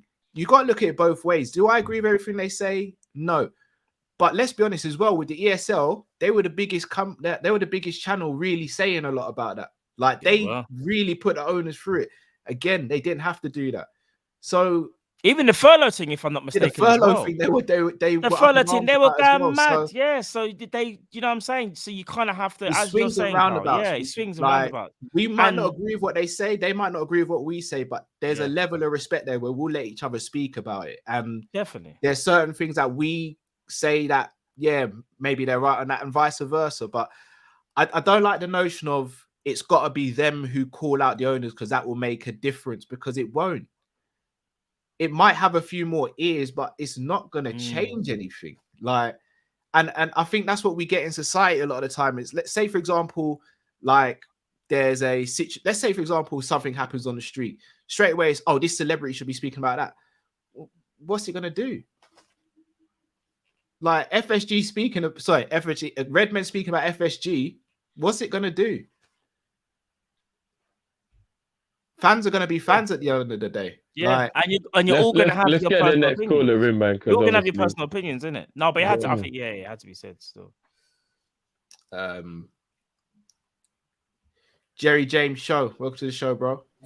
Can you guys hear me? Yeah, we hear you, bro. What's going on, bro? No, good. Just wanted to kind of talk about yesterday's performance and just Liverpool in general, to be fair. Regarding Klopp, I'm seeing a lot of parallels. I'm a history man, but I'm seeing a lot of parallels with Klopp, Wenger, his time at Dortmund, and also Bill Shankly and Bob Paisley. Now, Klopp has done amazing in terms of obviously getting us to the level that we're at. But it seems to me as though tactically, he's struggling to go and make adaptations like a Pep would. Sometimes, obviously, Pep overdoes it and the top managers overdo it. But he's struggling to go and make key tweaks like even an Alex Ferguson would do to go and refresh the team and keep us at the top level. And of course, we have structural issues with obviously FSG. And I mean, FSG, we try to personify FSG, but really they're a massive structure. So even the people doing the dealings with the contracts with Salah and stuff, it's not actually John Henry. It's probably just, you know what I mean, Mary, one of the financial. But like with Klopp, I'm really struggling to see where he takes us forward, because he's someone that's quite stubborn in terms of his tactics. In regards to the players, he's not willing to change or adapt or see a Simicast and be like, you know what, you're playing. You know what, I'm going to go and bring this player in. I personally feel, and this is my opinion, he's comfortable with the squad. I think his frustrations when he's having the interviews in regards to the squads and transfers is because he can't see why people don't see things from his perspective. He thinks, no, I mean, our squad is great. We can bring through you. He done the same thing at Dortmund. If you look at articles and interviews before, he had the same issues all the time. Go and get great players. Lewandowski would go and they'll be like, no, we've got solutions in the team. We can bring through Goetze, this player, that player. And I feel as though, I mean, I don't know who it's going to be. I don't know if it's Gerrard or not, but we're going to need a manager to take us to that next level, to win us the more silverware, like Bob Paisley did. Bill Shankly laid the foundations, but Bob Paisley is the one that took Liverpool and won them the European Cups and everything. Because otherwise, it's going to become, and like Lee was saying, Gunali, we're going to have the same issue with Wenger. He's going to be here, and we're going to latch on to kind of our values and our sentimental kind of feelings towards Klopp because of what he's done for Liverpool. Like, I'm 25, and this is obviously the best Liverpool team I've ever seen in my life. But it needs to get better, and it won't do because of time now. Managers don't stay for long, but we need to keep refreshing, and that's not only the players, but it's the manager as well. And it's not to say that he hasn't done an amazing job, but we need someone to take us to that next level where it's, oh, you know what? The tactics are completely different. He's revolutionized football, etc., etc. We can't keep playing this crossfield ball. Buvac left, and since then, tactically, he's been poor. I know I've run over time, but no, that's blessed, man. Bro. Do you have your channel? Do you have your own channel? You all starting so more. It's focused on TikTok, so it's a kind of like 30-second clip. Okay. Tell the people, bro. Tell the people where to find you, bro. So we'll be starting that up. Made a couple of videos on the TikTok, so it's kind of just expressing. It's kind of instant game reactions, kind of 30-second clips, just to kind of put out there. So it's quite emotional, quite raw. It's nothing like you guys do. Yours is quite obviously it's greater, but these are 30-second clips that kind of just push out to the audience, and you can get your quick fix of kind of Liverpool content. But obviously, that's going to develop as the year goes on. But yeah. No, big up, man. We'll check you out, man. Everyone go make sure you check, man. You articulated yourself well, bro. Yeah, man. Also, I'll message one of you guys. I've got a project I'm trying to do in terms of like Liverpool and Ghana, because I'll be going there soon. I'm half Ghanaian, so I'll speak to you guys about it in terms of what I'm trying to do. Yeah, definitely. Bro. Yeah. Hit us up, man. Big up, though, bro. Pleasure, bro. Yeah, and we just quickly discuss what you're saying as well. You made some good points, man. You made some good points, bro. Yeah, bless, have man. a blessed one, man. Have a blessed weekend, bro. You big too, up, bro. Big Stay up. blessed, bro. That was a great man. Brilliant, cool. Articulate yourself very well, and he made some very, very, very, very, very, very, very valid points. Ross, bright in here, isn't it? Jesus. And you know something as well. You know what I'm saying? The nose bridge is starting to hurt now, yeah? Yeah, blood. I don't know how people wear glasses all day, bruv. I really don't. Big up. But you know what? I think the point that he just made there, that was very good. But what I struggle with is who it would be is if we don't go stale like what Arsenal and Wenger did, which I definitely don't want to happen. Paisley was already in the wings and just waiting. Whereas we know Linders isn't good enough. So who would the guy be? Like, is it Gerrard? But then he's not at the club right now learning what's going on to be ready for it. Like, Gerrard's going to come in and kind of get a culture shock because he's going to be like, well, I've been away for a while. Right, it's just what's going on here. So, because remember, Paisley learned from Shankly. He didn't just come from nowhere then come in. Do you get what I mean? So he's completely right. Like, Shankly built the foundation of Paisley took over, but Paisley was around that new Wagwan. And even if you look at like when Kenny took over, Kenny was already there. Like, it's easy when you're around to take over, but if you're away from it all and then you just come in, how do you do it in that way? Do you not get what I'm coming from? Here's the thing, like what JJ was saying, yeah. If Klopp doesn't change and the methods stay the same, everything gets stale, we can't just watch a sinking ship. So what you're saying is true. You know what I'm saying? And that's the bit that he really hit nail on the head for me. It's like, and I was saying that before, but he articulated it way better than me. It's just a case of like, when you get stale, how long is it before you make a change? Like, how long do you have to wait, bro? Like, do we just sit here and go, we believe in Klopp, kind of knowing that nothing's really going to change on the pitch? So, and he talks about refreshing the obviously the squad as well. Something we haven't done in a while. We get the 1 or 2 in, but we haven't really refreshed the squad. But there's so many, like, that's the thing that worries me the most, is that we're getting really stale and like there's no fresh impetus. And then it's like, if that's not happening, how are we supposed to move forward? Like what JJ was saying, how do we move forward on a serious note? Do we just keep doing the whole, well, we just got to believe in Klopp and believe in FSG? You kind of have to make a change, and it's going to have to be at some point one or the other. The problem is, though, is this, just quickly, the problem is this, though, as we were talking about before, and even off air, FSG have more power than Klopp because they own Liverpool, right? So unfortunately, it's all, even though a lot of us probably might want to see FSG go before Klopp, you kind of know it's going to be the other way around, whether we like it or not. And we've also got to hope that it's the right person. Because I'm going to be honest, Driv, unless someone comes in with the most stupidest offer, they're not going, which means therefore it would have to be the manager that either adapts for us to win, which is Klopp right now, he has to adapt, or we would have to bring in someone else in at some point, because we would get too stale. We would run the players into the, all jokes aside, it would be a burnout, bro. Like, no. No, I get that. And obviously not to spend too much time on it because we've got more guests to bring in. But what I will say is, and real apologies to all the guests who'll be coming on now, who we will have to be strict with the 2 minutes with when we have given other people more time. Like, we get that. So apologies in that kind of bias, but we got to keep it moving. But to not spend much more time on this so we can move on. Even though you're bang on what you're saying, Matt, I still hear Arsenal fans talking about maybe Arsene Wenger wasn't that bad, because it's taking so long now to find somebody who can replace the guy they thought was crap, but clearly he was doing things the others haven't been able to achieve, even though he got stale based on his own standards. So if Klopp keeps getting top 4, and we are always in the Champions League, and we're moaning we can't win the Premier League, and rightly so, because we should be winning the Premier League, you bring an Emery or an Arteta and start finishing 6th, 7th and 8th, and you'll really see what it feels like. So I'm saying it ain't as easy as just, Klopp ain't winning us anything anymore, because he's still keeping us at a very, very high level, even if it's not the level we should be at. Who is the guy to take over? Because the way FSG move, they're not getting a Conte. Conte asks for way too much money and does disrupt the board and ask questions. Who do you get? So after Klopp, there ain't many managers around in the world, other than Pochettino. I can't think of any manager who works under these restrictions and is capable of playing well with the team. Let's get the next. I just want to say one more thing, because I will forget. I'm like, the last thing I'll say to this though, one thing we can't do though is just sit there and wait, because we're scared about going into the unknown, and the unknown will be the next manager. So that's another thing, because I know what you're saying.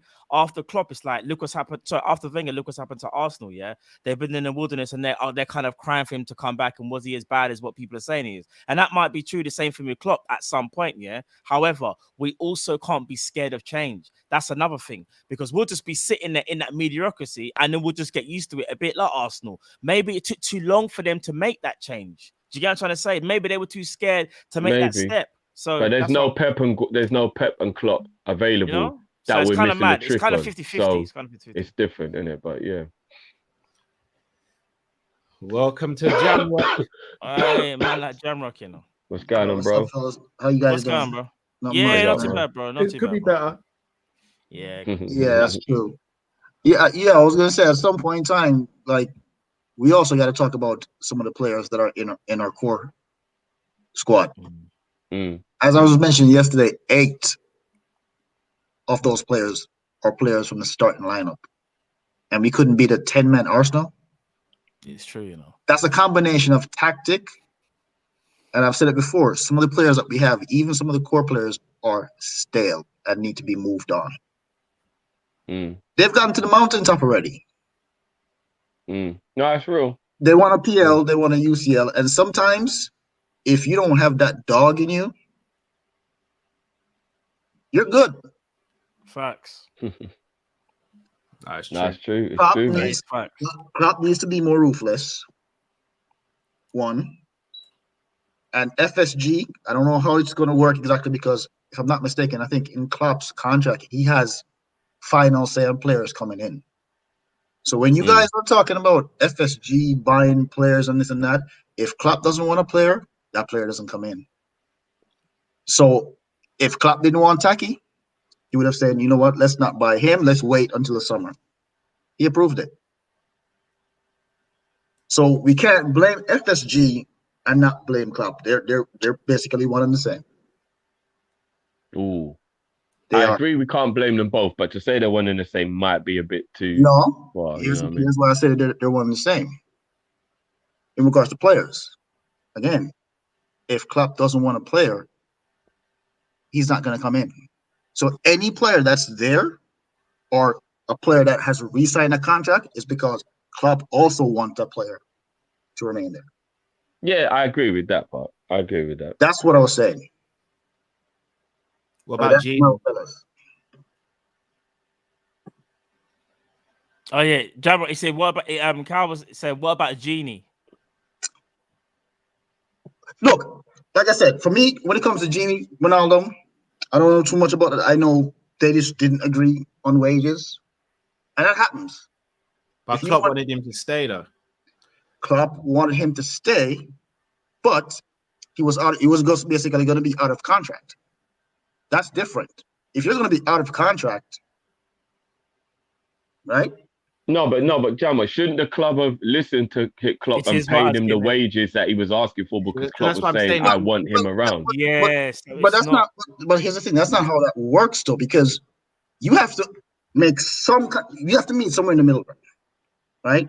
Now, maybe FSG weren't going high enough up in terms of what they wanted to pay him, but stuff like this happens where two people can't meet on whether it be a salary or wages, and you just have to move on. All right, Jammer, let me ask you this: are you going to be cool if Mohamed Salah doesn't sign a new deal? Well, that's not happening. So I'm not even.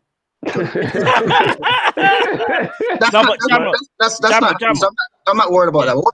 One thing I will say, I was asking Cal to read is, Pep was given an explanation as to why they prefer to keep a small squad, and the reason that he gave is to allow some of the younger players from the academy to come through and get game time for development.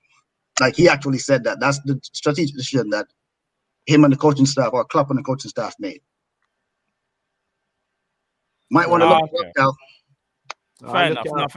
Just quickly though, Jammer, going back to the Salah thing before we let you go, bro. If Mohamed Salah genuinely doesn't sign, bro, it's not happening. No, but bro, no, bro. As things stand right now, there is still a big Jamrock. There is a big possibility he could leave. However, what I was going to say to you is this though: if he does leave, and it's a big if, because he could stay or he could go. Who do you think is more to blame here? Would you say it's FSG or would you say it's Klopp? It definitely wouldn't be Klopp because Klopp isn't in charge of negotiating salaries. All right, then. Bro, I'm going to be honest with you. If Mohamed Salah leaves Liverpool in whether it's in the summer, you need to, in my opinion, reconsider how you feel about FSG, because that would have meant. No, I don't. Because okay, no, you don't. That's fair enough. That's up to you. But one thing I will say though, bro, there is a massive trend that happens within our club, like every cycle. We every time Liverpool get a big player, that big player is normally sacrificed or they leave. And it's kind of like the same type of story, Jamal. We kind of have to be real with it. I know some have been a bit different, but do you not feel as a Liverpool fan, bro? We always get these big, like say we bring up the star name, we built them up and everything. They get to that really vital point, and then somehow we let them go. Do you think that should still be happening now, though, bro? But for the most part, it really would you consider Genie one of those big time players? No, so I'm not even talking about genius. I'm talking about like see like McManaman. I know I'm going far back here, but just like a trend of the club, innit? So like like your McManaman, your Owen, your Torres, your Suarez. I know Suarez is different because he just wanted out because he's just Torres wanted to leave as well because he felt like he was misled. Because when they bought Suarez to actually play with Torres. No, I know, but I'm just giving you. All right, another one was Sterling, Coutinho. And now this one also wanted to leave as well. But bro, why do they want to leave? I think some of it is to do with the club's ambitions, though. Club's ambition as well, I think. No, I think when it comes to Suarez, it's strictly not Suarez, Coutinho. It was strictly he wanted to go to Barca, and Barca told him it's now or never. Alonso's another one as well, but I just think I don't want to keep the people waiting because we've got people to get through, but I just think it's something that we have to consider as fans. Like if Salah was to leave Liverpool, I think we have to really take a long look at FSG. And I get what you're saying, Jarrett. You might not change your mind, and that's fair enough. You're your own man, your own opinion. But for a lot of us, we'd have to sit there and go, "Oh man, top player gone." Do you know what I mean? Here's what I say: if Salah left, Salah leaving doesn't strike fear in me from the standpoint of I'm not afraid of change. I'm very comfortable with being uncomfortable. What would make me nervous is who, whether it be one player or a combination of players, is the sum of the players that are coming back going to add more value in terms of, having us win a trophy? If those combination of players end up allowing us to win a PL and a UCL over the next year or two, then it's an even trade for me. Because at the end of the day, that's the only thing that matters. UCL, PL. Some of these domestic cups, it's gravy on the top, but I'm not really big on it. That's the only thing that matters to me. So if Salah is, for some reason, sold, and then they use that money and go and invest and get 1 or 2 or 3 players, and those players end up taking us to win a UCL or PL, then, yeah, it sucks that Salah left, but at the end of the day, we won a title. But Salah isn't going anywhere, so I'm not worried. We'll have to wait and see, man. Big up as always, bro. Always a pleasure, big up, bro. Big up, bro. Hey, man, stay blessed, fellas. Big up, man. Big up, bro. I'm gonna be real. If the best player in the world leaves, I'm going nuts. That's just me, though. And I respect what Jamal said as well, but I'm going crazy. I'm not having that. I do agree with what Jam was saying in regards to there's probably players who've left that we now forget that at the time were burning us because we've got our new crop of dons. So like what he's basically just saying is Salah goes out the door, I'm only livid if it's not Rafinha and Luis Diaz coming in, who then take us to a Premier League. And it's like I saw a means to an end, which I guess is the cycle of football. But again, that's another best player in the world. Why don't you add them players to Salah? That's that's the add problem, the players. That's the bit that hurts. LDZ Raman. Oh, it's Ids. Can you guys or is it Ids? Yeah. Yeah, you sound really low, but what's going on, bro? Really low, bro. Oh, let me try to fix this. Is it better now? No, I can barely hear you, bro. Really low, bro. How about now? No, you know what, bro? Do your thing. Just try and talk up a little bit. Like, I'm sure people can hear you, but yeah, it's really low though, bro. Is this better? Yeah, there you go. Oh, there you man. Go. This bloody team makes me want to sellotape my eyes. I'm just going to ask you a fun question because I want to brighten up the mood. Okay, go to you, bro. Pick one out of the 5 options. Callum, is it possible if you can write it down? Yeah, I'm writing it down, bro. I got you. 1, get Prime Iniesta in this team. Yeah. 2, back-to-back Champions League. Yep.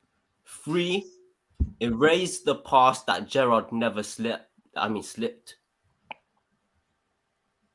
Yep. 4, City go bankrupt and have to sell their players. This is mad, you know. Yeah, I like this. This is sick. Yeah, go on. 5, Klopp signs an additional 5 years contract. Okay. This will be fun still. Can I just ask quickly, the stipulation of the back-to-back Champions League, is it at any time in the future or when we lost, we would have done the back-to-back? Right now, Drift, now. So we'd win it this season and then we'd win it next season, basically. Yeah. Okay, cool. You know, this is going the hardest question ever. Like, and another question, since I got more time, it's like, I feel like, do you think we need like a shit house in your face kind of player? Like, I feel like our team is just full of good guys. Like, whenever a decision doesn't go our way, we just stand there and accept it. Like, when we played, for example, I've been saying this. Yeah, sorry? I've been saying this, bro. You're speaking fast. Go on, bro. Point. And that's where my frustration lies. Like, when we played Spurs and Robbo got fouled by Kane, who's going up to Kane or the ref? No one. Even when like Thiago got fouled last season at Everton, we don't have like those crazy guy in your face kind of player who intimidates players and won't let a guy in our squad get treated like a mug. Like if you go up to a ref, you're putting pressure on the ref to overturn his decision and like look into the incident. Do you know what I mean? And I feel like I look at the best teams in the world, when a player gets fouled or a decision don't go their way, they're always getting to the ref's head. Like Man City got Fernandinho, Bernardo Silva's a cunt, and he goes into the ref's face. Rodri is another player that gets into the ref. Got Chelsea, got Rudiger, Reece James, Thiago Silva. PSG got Ramos, Marquinhos, Neymar. Bayern got Kimmich. And look at even Dortmund. Like you see Haaland, he's not letting any German Bundesliga opposition player touching Bellingham, Royce, man like that. We need someone, to put certain players, like we need someone to, pattern up. Like we need someone to like pattern these players up, and you have like some imposing presence like Vieira, Roy Keane. That's just my opinion. And maybe I'm just watching a bit too much Green Street, but that's how I feel. No, big up, we'll chop that out quickly now. Big up now, man. And obviously we'll answer your question as well, bro. Yeah, and what's it? You three just always stay the same, man. Like I love you guys, man. I bless you. Man. Appreciate bless you, man. Big up, bro. Big up, man. Pricks. All right, big up, bro. All right, big up, bro. So before we just get into that quick fun bit, I'll just say, I'm guessing you lot don't even need to say anything. I've been saying for time, we need to be tougher. I've said it. Other teams know they can push us around. Not like we're idiots, but like what Ronaldo did, for example, or Curtis Jones. Yeah, we did back him in that, and it was beautiful to watch us back him, but he thought he could do that, and that's what I don't like. He believed in his head it was okay to do that, and there's certain teams you just can't even try and do anything like that with. And I do believe we need a couple of like Diego Costas. You know them, man, but they are good guys, but on the pitch they know how to be a dickhead. Like we do. They see at Drogba. Now, as I'm older and I watch back, the man was a G. At the time, I hated him because it was a Chelsea player helping Chelsea win or whatever. But I would take anything to have a Drogba in my team now who don't have it, is a bit shithousery, knows how to play around and manipulate the rules. And bro, we do. We're too nice, bro. Like we really are too nice. So I tell you why I don't think it works nowadays as well as it did before VAR. And just players are different now. They will go to ground a lot easier. They will cry wolf a lot easier. Back in the day, that didn't happen. You had players who would give it to each other, whereas now you won't get that. So but intimidation is still VAR can't do nothing about intimidation, bro. Do you get what I mean? Yeah, I suppose. And if you look at our most dominant seasons, it was when Van Dijk was peak. It was intimidation. It added intimidation. You heard strikers talking about they didn't know what to do and all that. Teams knew they couldn't get close to us. We were just better than everyone. But some of them said it, bro. They stood in that tunnel, saw Van Dijk, and thought, I ain't eating tonight. What's the point? No, but that wasn't intimidation from he's going to bad me up. It was intimidation from It was all round. He's too good, isn't it? He's just too good. He's too good. It was a physical intimidation as well as a skillful. I know what you mean, though. It was just an all-round intimidation. Do you get what I'm saying? Yeah, strikers were kind of, I'd say, boom your thing, because they were like, you can't, like, if you get into the hustle and bustle thing, but we would see it. They received the ball, look up, see Van Dijk, and just pass it. We watched it. They didn't want none of it, bro. They did always not want on the other side. None of it, Listen, bro. that's why Trent's side always gets more love than Robbo's side, because they'd rather go down the route of a Matip, Gomez, or an Ibu and a Trent than a Van Dijk and a Robbo. Yeah. More times than not, when you look at how teams attack us, it's more so down that right-hand side all the time. And even fan base are always like, see how Henderson isn't tracking back, and he might not be tracking back, but even though it's always on his side, it's because they feel the Van Dijk side is harder to beat. I already know the answer to the other one as well. Even though it's 5 great things. We'll read them out again. All right, so Prime Iniesta, back-to-back Champions Leagues, erase Gerrard slip, City go bankrupt and have to sell all their players, or Klopp signs for 5 more years. Erase Gerrard slip. I'm erasing Gerrard's slip. My captain, the best player to ever grace this club, should have won a Premier League. Oh, but the caveat, we don't. Even though we erase the slip, do we still win that league? Of course we do. Of course we do. Well, I'll be honest with you. Even if we don't win the league, no one sings about Slippy G and all that stuff, so I can live with it. But of course we do. If he doesn't slip, we draw that game, and the draw in that game won us the league. The only reason we drew with Crystal Palace is because we got gung-ho trying to get 7 goals to close the goal difference. We're 3-0 up, remember? If we knew of all we needed was a win, we'd have just won that game. We wouldn't have got all gung-ho and dumb about it. Can I be honest with you, man? Do you know what a close second was for me? Prime Iniesta, fam. I think he takes us to a different... But Prime Iniesta with Thiago. Oh, my gosh. Yeah. No, the one that was close for me was back-to-back Champions League. If you told me we were going to be 2022 and 2023 Champions League winners, oh my days, bro. Bruv, if we got Prime Iniesta, we would win back-to-back Champions Leagues. Yeah, maybe. So there you go. It would be Iniesta in front of Thiago and Fabinho. Oh my days, bro. Prime. Leave it. Yeah. Bring on the next caller. Our brother, Demo Dre. Hey, Demo. Yo, what's up, guys? It's been a minute, bro. What's going on, bro? It's been a minute, bro. I was in Jamaica. I was on vacation. Jeez. Man went back home and that. What's going on, bro? Exactly. But imagine my shock when I came back and I watched you guys yesterday for 20 minutes going in on the Samurai. I was absolutely gutted, especially with Cal. I was really gutted, and I just wanted to take a couple minutes to talk about it, right? No, I've sat here for countless times listening to Drifty speak about Origi and not getting game time, and how is he supposed to, do anything when he does get game time. You know that Takumi Minamino has been here for what, 2 years? What, 2.5 years, whatever it is? He's played 35 games since he's been here in all competitions. 35.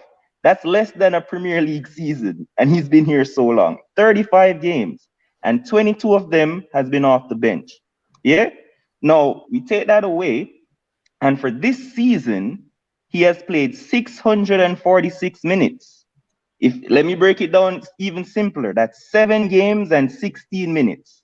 In that time, he has scored 5 goals and had 1 assist. So that's 6 goal involvements in 7 games when you break it down by minutes, right?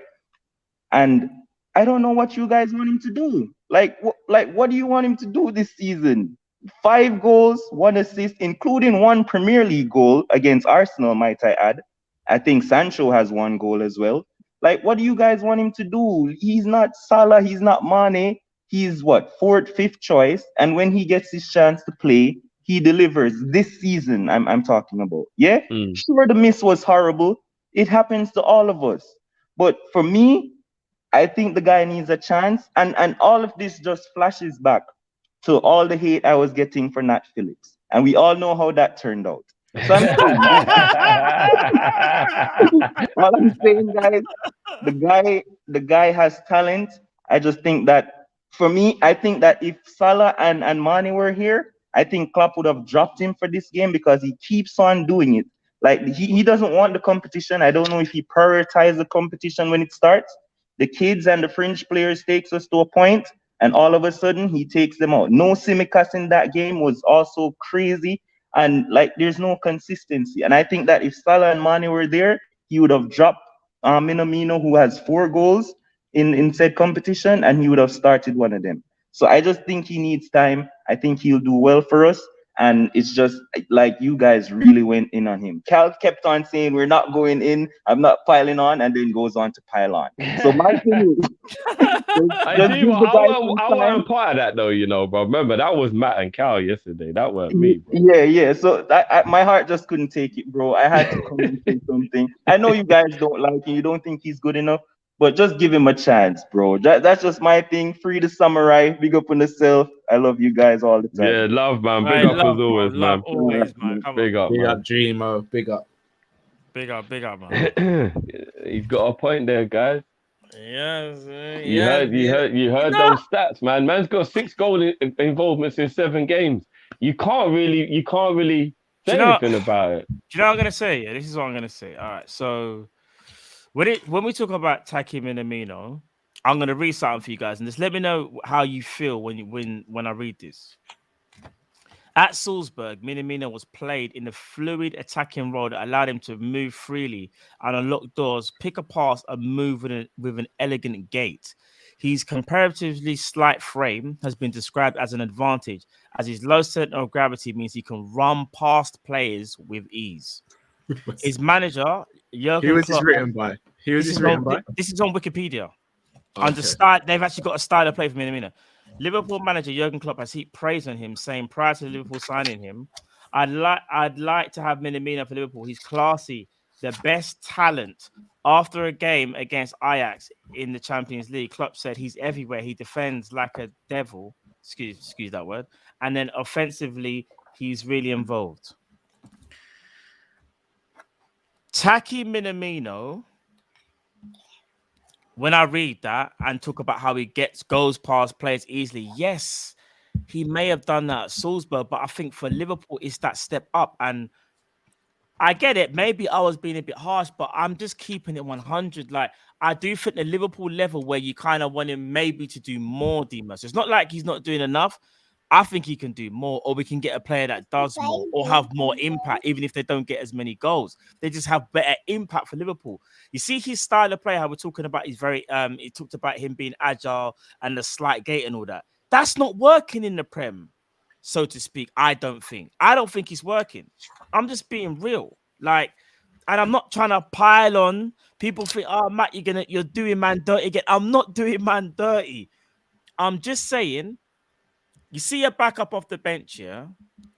For an option, we can get better. That's all I'm saying. That's all I'm gonna say. I just think let's not keep on going on about Taki. But Demo had some real facts. I can't even lie. Bro. I did, and it is unfair to kind of have a go at someone that's hardly played, and they've only played I think it's 15 games all season or something like that. It is kind of hard. But again, you can only judge by what you see, and what I see is a guy that is good, but I don't know if he's good enough. Is he good enough? That's what I'm trying to say. That's fair enough. I'm not going to say anything more about Taki. Yeah, I feel let's hit up some of the super chats and then we get the last callers in, man. We got a lot piled up now. Sam Max Legend says, "Evening, gents. Great show as always. It's a tautology. Klopp does need to find solutions, but his options are limited due to the lack of quality in the squad depth." Very true. Big up yourself, Sam Max, as always, man. Matt's wife says it wasn't me when Lee's Wi-Fi was acting up a little bit. Matt's Wi-Fi. I can't believe the VPN just hacking things, yeah, Matt. Bro, Matt's Wi-Fi, you know, that is mad. It wasn't me. FSG, Messi FC says Guna Lee frozen like FSG bank account. Ason says Lee got his source from Morrison's. What is this? Ty says Uber out of AFCON with heart issues. Wow. When did this happen? What? Raw. You know what? That's actually just put a whole like real life boom kind of thing. Yeah, that's not right. I hope he's all right then, man. Mad, bro. Thoughts and prayers with Aubameyang. That is mad. Yeah, that is, bro. And you know what? All jokes aside, stress does that. You know, he's had a lot of stress in the last couple of weeks. Like stress licks people different. You know, it does, bro. That's maybe mad. other things. There may be other things at play, but we can't discuss it on the stream still. I'll speak to you guys off topic. Matt's Wi-Fi says, Lee, stop digging a bigger hole, bro. Lee. No, Darren, I'm not going to read that one out, Darren. That's a bit much. That was me that said that one because he said that, and I just thought that is so old school. I ain't heard dry foot Django for time, bro. Official AMD speak says, Guna Judas Lee, it is more scandalous than jumping between supporting teams. Stop it, fam. Yeah, Lee, you're bad still. Dodie says, nah, cheater Paul, I'm still dying. Akash says, the funny thing is, Arsenal fans think keeping Anfield quiet is an achievement despite losing 4-0, the most delusional fan base to ever exist. They learned on that day, remember. They didn't lose, they learned. Tahir says he has Salah contract denied by FSG. That was a response to Jamrock. Tahir says 80% of goals have come from Salah. FSG out. That's goal contributions, which is actually, I think, factually true. That's mad, bro. Jamrock says, why did Barcelona Madrid not get banned a few years ago by UEFA when the Euro Commission found that the government of Spain is guilty of illegally funding those clubs? What the hell? That's not something we can speak about on this channel here, Jamrock. Higher powers out there. We don't want to get Barcelona and Real Madrid do everything by the book all the time, every time. Zabiri, we never won the good club trophy till Klopp came on board. Get him out. Klopp don't like players with that temperament. We need more dark players. We need more dark cow type players. Dark cow is always going to be about until I see change. And we definitely do. We do need a couple of men who are like that. I agree with that. I've been telling you like that for a long time. Messi says Iniesta would flop under this hoof and inshallah tactics.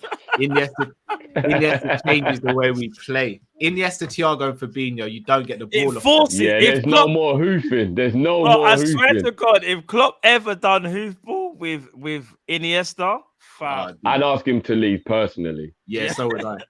I say get out, big man. Jamrock says Edwards has a bigger role in our success, in my opinion, by convincing Klopp to get Mane over Götze and Salah over Brandt, two instrumental pieces. Very good point. Can I say something on that? And again, this is probably a little bit of speculation, but shall I tell you what I think Klopp does? I think Klopp says, look, here's a position I want sorted. And Edwards goes, right, here's the 5 players that I found in these positions. And Klopp might go, yeah, give me Brandt. But Edwards might go, no, I think Mane might suit better. And Klopp will go, okay, fair enough. I don't like, whereas you see the centre-back situation. Klopp was just like, can I get a good centre-back? Can we push Konate through early? And they were just like, no. That's the difference. There was no other options. Like it was, and the same with Virgil as well. So it's like, I get where you're coming from, Jamrock, but again, I think you've got to look at the resources on that one as well. Jeannie says, question for Matt. Would you go vegan for a year if it meant Liverpool won back-to-back Prems? I'll answer that for Matt. No. He would, what? I'm sorry, Drift. With all due respect, Matt, I love you, but he'd have no choice, bro. No, but if it was a Big Brother thing where there was a camera on him 24/7 and there was no way he could get away with cheating, he would forfeit the thing by cheating at some point. Wow. I'd put a He's tag got on no Matt. faith in me, you know. Matt, you could never go January the 1st to December the 31st without eating meat. He said vegan for a year, not for the rest of my life, bro. No, so that's what I just said. January the 1st to December the 31st with no dairy, no egg. I don't have dairy meat, anyway. No I don't have egg nothing. anyway. You can't even eat sweets because they've got gelatin. No, I'm nothing, aware. bro. I'm down with vegan sweets still. I'm down with the lentils thing. Are you crazy? Mama have the lentils thing. Lentils and them thing. But that's Matt here passing out every show. Bruv, have faith in me. I could do it. So do you honestly think you could do it? No, big man thing. Swear down. I think I could do it. Swear down. Fair enough. Swear down. Do you think you could do it? These don't think I can do I think I could do it? Yeah. These lot, no. I'm so headstrong. Anything you tell me to do, and I can do it. You see what I'm saying? These men think they can do it, but they don't think I can do it. All right, You no, see but how mad I've that got is? evidence. I've got evidence. I lie. When I thought that I had celiac disease, yeah, and I had to do with a test with the doctors, did I not go 2 years without any gluten, any wheat, any whatever? Do you know how difficult that is, bro? I bet you lot didn't even know that there's gluten in frozen fries that go, like frozen chips that go in your, bro. Listen, I'm capable of doing. I didn't eat dairy for 18 months. Like I know I can do it because I've done it. So all I'm saying is, I've had no caffeine for at one point. I had to have no caffeine for 2 years. I couldn't have caffeine. I still can't have caffeine. No, but that's what I'm trying to say. When you put your mind to something, you can do it. I had to have no caffeine. Do you know how much stuff? Bro, caffeine is easy compared to meat, bro. Bro, if we're you're used talking to about having... you, bro. No, I hear that. But if you're used to having like a coffee to steak, cow. No. But what I'm saying is, if you have like a coffee, no, because some people, am I lying? People, man, compare chicken wings to coffee, cow. I'm not. No. I'm not gonna lie. There's a lot of things in caffeine. What I'm trying to say, if you love your coffee, bro, people have coffee every day, and they like. I know they're addicted to it. They're addicted to coffee. I think coffee's the second biggest drug in the world, apparently, or something like that. Caffeine is mad, bro. I would probably fail. I'm just being honest. There's no point in lying. I'm being genuinely honest. I genuinely feel like I could do it. If it was for like a special cause and I had to do it and I had no choice, I think I could do it, bro. Some people don't understand how big of a caffeine addiction. No, I know caffeine is an addiction. I know it is, but what I'm saying is, meat for you. Yeah, but if you say you can do it, then I'll listen to you. But I don't believe that I can come around your yard with oxtail and rice or fried chicken and rice. I would struggle, but do you know why though? Or jerk chicken and rice and come round and be like, yeah, and we're watching it and you're smelling it while you're eating your leaves. No, do you know what I could do it? Do you know why I could do it? Because you're laughing at the vegans. Yeah, I'm not laughing at them. I'm laughing at you thinking you can do it. That's what I'm laughing at, bro. No, but it's about self-discipline. I've got self-discipline. I know myself, innit? I'm just saying. If I really wanted to put my mind to it, I would do it. I'm just saying. Fair enough. Not everyone else can do that. I think you get us them 2 Champions Leagues then, bro. Bro, it's Prems, isn't it? When it back-to-back Prems. Is it Prem? Oh, that's even better then, bro. That takes us past United still. Yeah. If Klopp said right now, I'll do it. I swear to God. Or FSG said they were going to invest 200 million into the squad to go and get this thing. And they said, but Matt's got to go vegan for a year. Oh, for a year, that's all you're asking me to do. Not even 2 years. I could do that. Alex George says Taki is a good name for him, sums up his quality. I could do that, bro. That's a bit harsh. I'll be honest, as a rival fan, George, we won't let you slander Taki still. That's one thing we don't do here, George. We ain't going to let that I would love to look up what Xhaka means then. If we're going to talk about Taki. Xhaka must mean reckless. Drifty after Minamino's miss. He's done. I'm not having it anymore. He's done. Get out of my club. You got the receipts, bro. I normally back you with Divock, but last night you had fumes coming out of your head for Taki. and you know what I will say to that, Ashley? And Ash is bang on the money. But what I will say to that is, I said it when he missed. I was caught up in the emotion. And you always got to check me 24 hours later to see if I still feel the same, because everybody gets emotional. Hold on, Jake. What was that last thing you just said? Sorry, you said what? The last thing you just said. Literally, you said you just caught up in the what? Oh, you got to check in with me 24 hours later, and if I still feel the same, then I meant it. If not, then it was emotion. That is the best pick, I swear down. No, but it's true though, isn't it? You got to check in with me 24 hours later to see if I mean it. I hear that. Because everyone gets emotional in the moment, and that was madness in the moment. So yeah, you're right. We all get emotional, 100%. Is Klopp's rigidity in his system that fails Taki? That's from Jamrock. Oh, right. Could that be what? Because whenever the fluidity thing, he's playing in a different system. Maybe, might be. Because I don't think he. Do you know what it is, guys? I don't think he has a position set for him. Like in the squad, I don't know. Like, is he left? Is he left wing, right wing? That's what I was going to ask you. What would you see him as? I disagree with that. Messi says if Iniesta would have played under Klopp, there, thumbs up. You have a word. Messi, allow it. I'm not even taking that seriously, Messi. Alfonso Davies and Aubameyang one day. What, Alfonso Davies as well? Bloody hell. What is going on? For real? Alfonso's only like 21. Probably young, bro. What's with Alfonso Davies? Yeah, from Bayern. Yeah. So he's had heart problems today as well, yeah? No, what's wrong with Alphonso Davies? What wow, the hell? that's actually not even funny at all, It's man. not far from it, bro. Of course it's not funny. If I'm not mistaken, was it James Rodriguez had to save did life-saving actions on a footballer who collapsed from cardiac Aguero arrest? just had to retire. Ericsson, like this is mad. Sam Sanook says some of these fans would have hounded Shankly out. I hope not, man. You see the Davis thing, there's a statement on ESPN. It goes, Alphonso Davies had temporarily stopped training after being diagnosed with a mild myocarditis.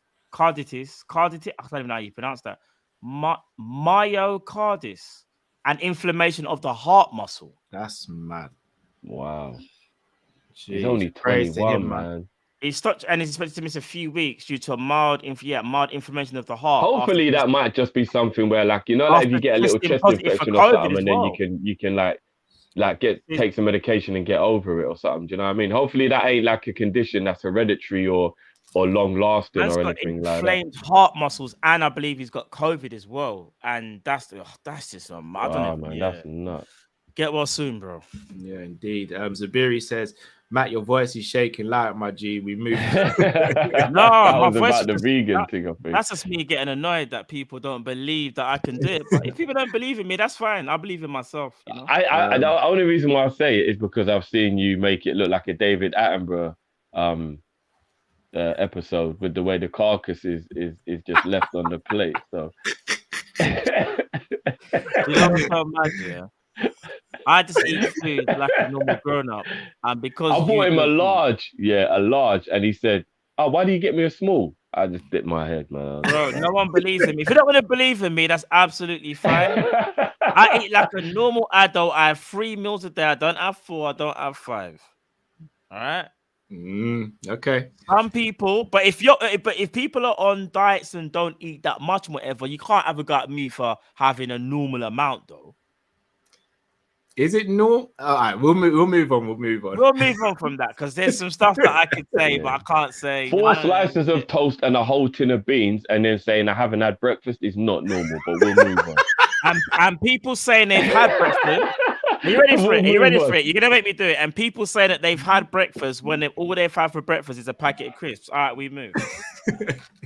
You're both guilty. I didn't say no names. I didn't say no names. You two both guilty, just at different ends of the spectrum. Still. No, but Matt left out a breakfast bar and a banana. Don't just throw me to the wolves. It's not just a packet of crisps. You had a breakfast bar, a banana, and a packet of crisps. Nah, bro, that's not really brekkie drift. Bro, that's that. No, I agree, but it's food. Jamrock says Klopp appears to have fallen in love with false nines. Yeah, there is an element of that. Yeah, maybe. And he used to have Lewandowski as well, which is the best false 9 you could ever ask for, isn't it? Hence why I don't think you'd say no to Haaland. He shouldn't. Which is why maybe we should go and get Benzema. Echo. Away. How's it, guys? Can you hear me? Yeah, we can. Yo, I'm not happy, guys. Yo, it's been painful to watch our team play this season, man. I mean, we barely had some good moments. And the issue, I think, with our team right now, I'm not happy with Klopp's tactics per se, but I feel like his tactics are the best. I mean, with the best squad, with a good team, I just feel like the machine is old, right? It's rusty a little bit. So if we can sign in new players, probably. And what I've noticed with also our system, the way we sign players, Klopp doesn't sign a player just because they are valuable, no matter how cheap or expensive they are. He makes sure that the player fits his system and his style of play. If he likes the player, if he fits the system, then he signs the player. And they also try to get cheaper players. They can afford in terms of not only in terms of wages and in everything they are marketable. They can bring profit, which is the reason why our team is stuck, because that used to work before, not now, because everybody's spending money now. So I just wanted to put it out there. So my question to you guys, the three of you, my first question, Matt, Drifty, and Carl. if Klopp is to step down and you're going to be the Liverpool manager right now, tell me what would you do right now? What are you gonna do? Just I want you all the three of you to answer that, right? And also I like Bruno Lage, I like Graham Potter, I like Frank Thomas. I believe with a good squad, with a nice investment, even they're good enough to manage our team. So amongst them, Bruno Lage, Graham Potter, Frank Thomas, and just the three of them. Who would you take to after Klopp? Who would you think actually would be a successor to Klopp? So that's all I wanted to say, guys. Thanks. No, big up, man. We'll chop that up now, bro. Definitely, sure. Big up, man. Oh yeah, there was an echo. Yeah. It's a bad echo. Yeah, it's a bad one. There was towards the end. Do you know what? Just quickly on what you said before we think about the Klopp system, I fully agree. If Klopp's actually got the players in their prime to play what he wants, he does have the best system in the world, 100%. And that's why we were so unbeatable for the period of time we were. So I definitely agree with that. It's just very hard for players to keep that up, which is why every 2 to 3 years, Klopp would need a brand new bunch of players in order to keep that momentum going. So I do agree on that. I agree with that. I agree with that as well. In regards to the second question, I'm not gonna lie, I'm a big fan of Graham Potter. He's big. I like him as well.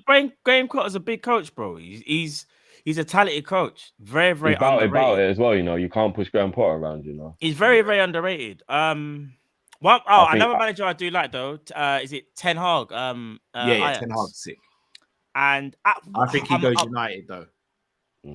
No, those weren't the guys Dean asked us about though. Remember? Yeah. Oh, yeah, that's true. Sorry, he asked about, was it Graham Potter, Bruno Lage, Largo, however you pronounce it, Largo, and who's the other one? Pull your eye out. Man, did he finish on the stream? You know.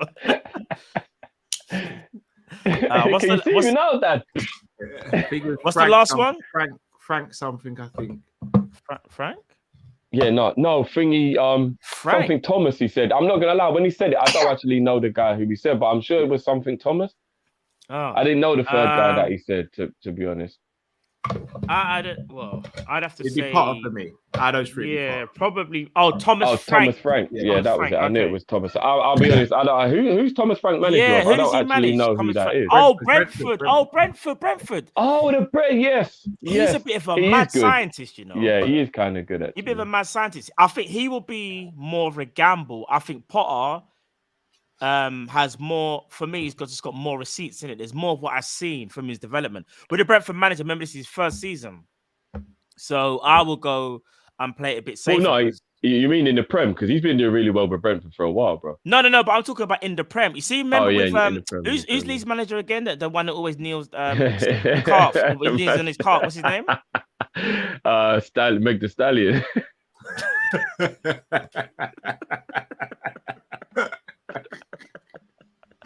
I can't believe KG called him Bielsa the Stallion, you know. I was done when he said that, bro. Probably see Bielsa. Don't get twisted.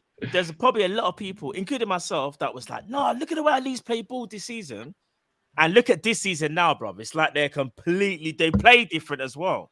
So he's a bit like Klopp in the sense of if his full team ain't fit, then they kind of get exposed a little bit.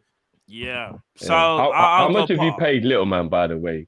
I haven't paid him to wave the basket. No. He just knows the deal. Should we show everyone what you just read? There you go. Who's this? Look at that. No, that's Uncle Steve.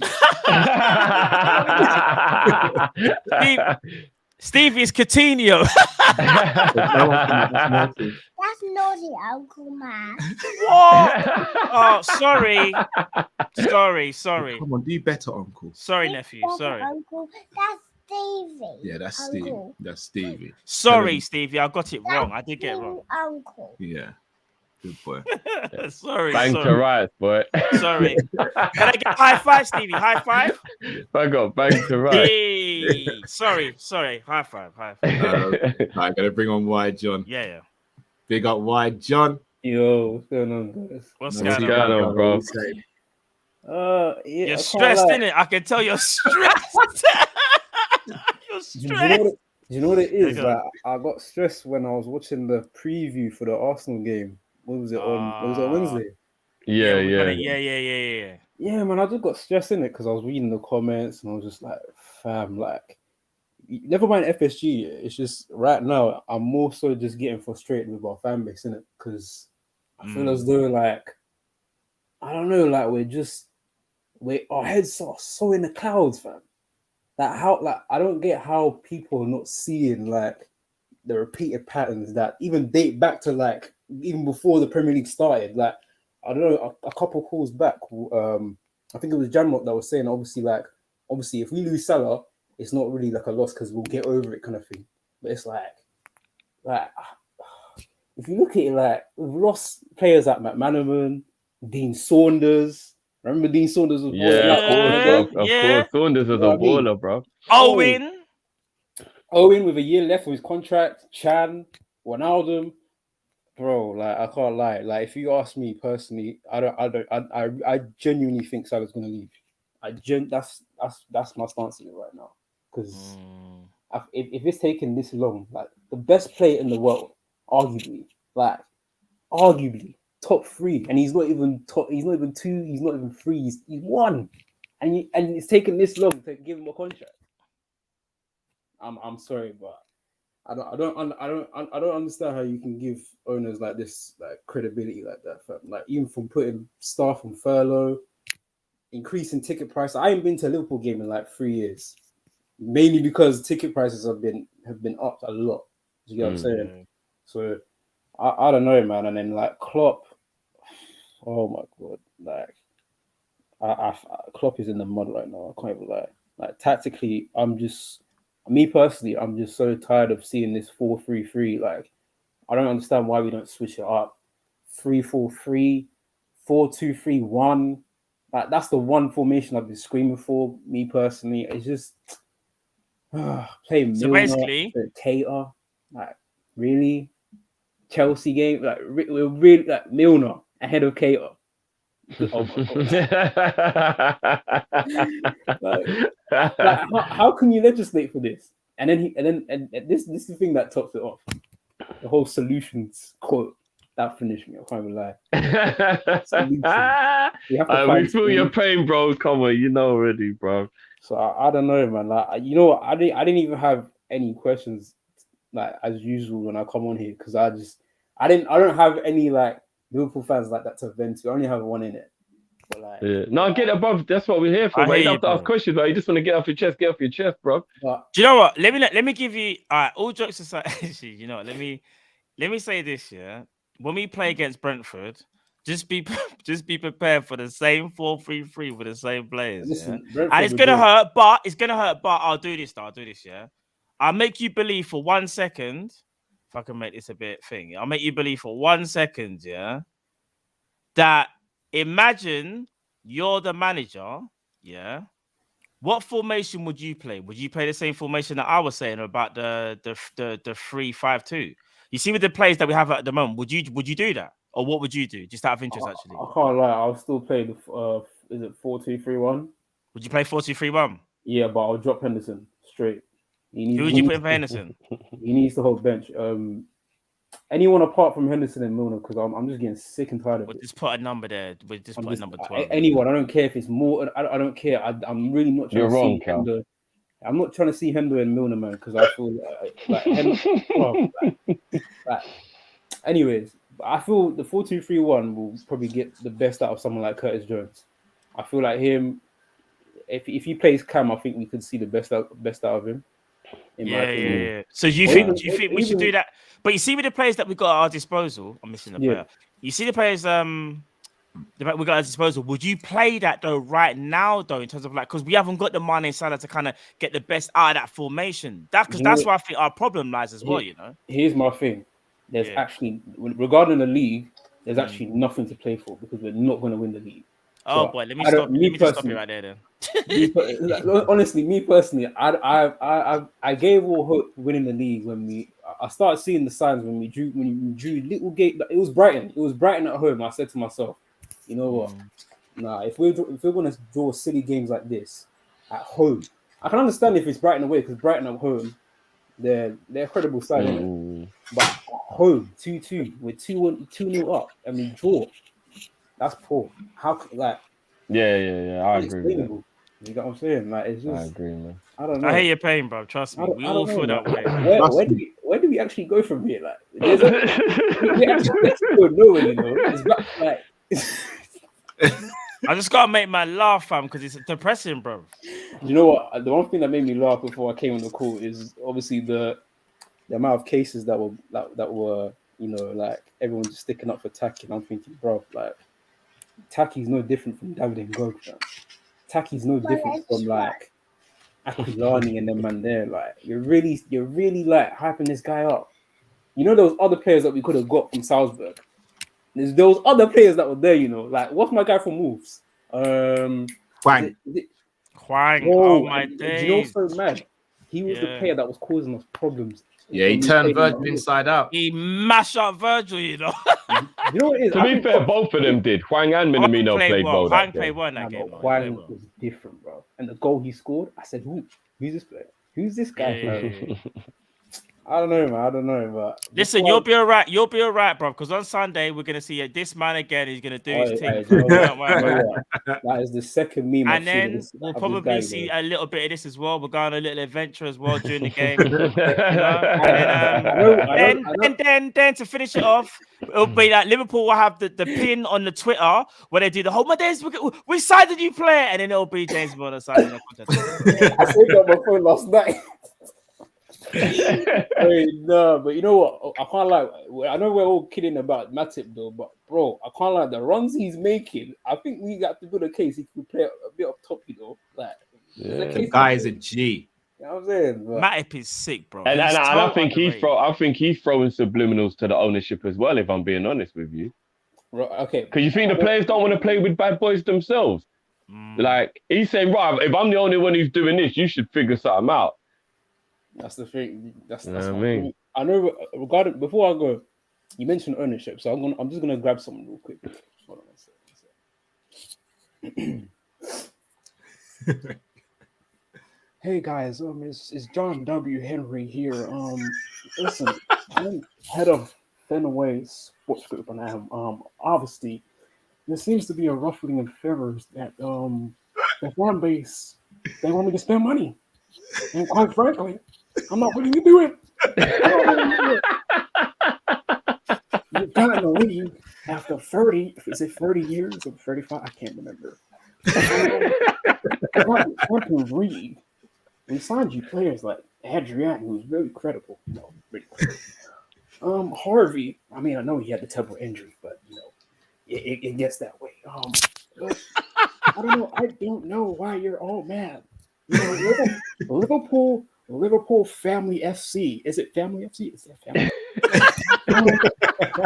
We'll be okay with or without Klopp. So, and Salah, well, I'm currently working on a package deal that could be lucrative, that we can get money back from things. How about that? And we can get the Rafinhas or Jarrod Bowen. He's a great parrot, dude. He looks like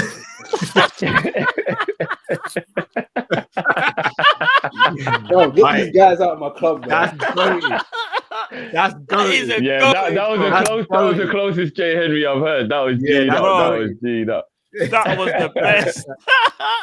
Anyways, guys. G'd up, man. But no, love as always, man. Love as always, bro. And we're here next week for you to vent. You know that already, bro. Man. I'm going to be coming on quite frequently. So I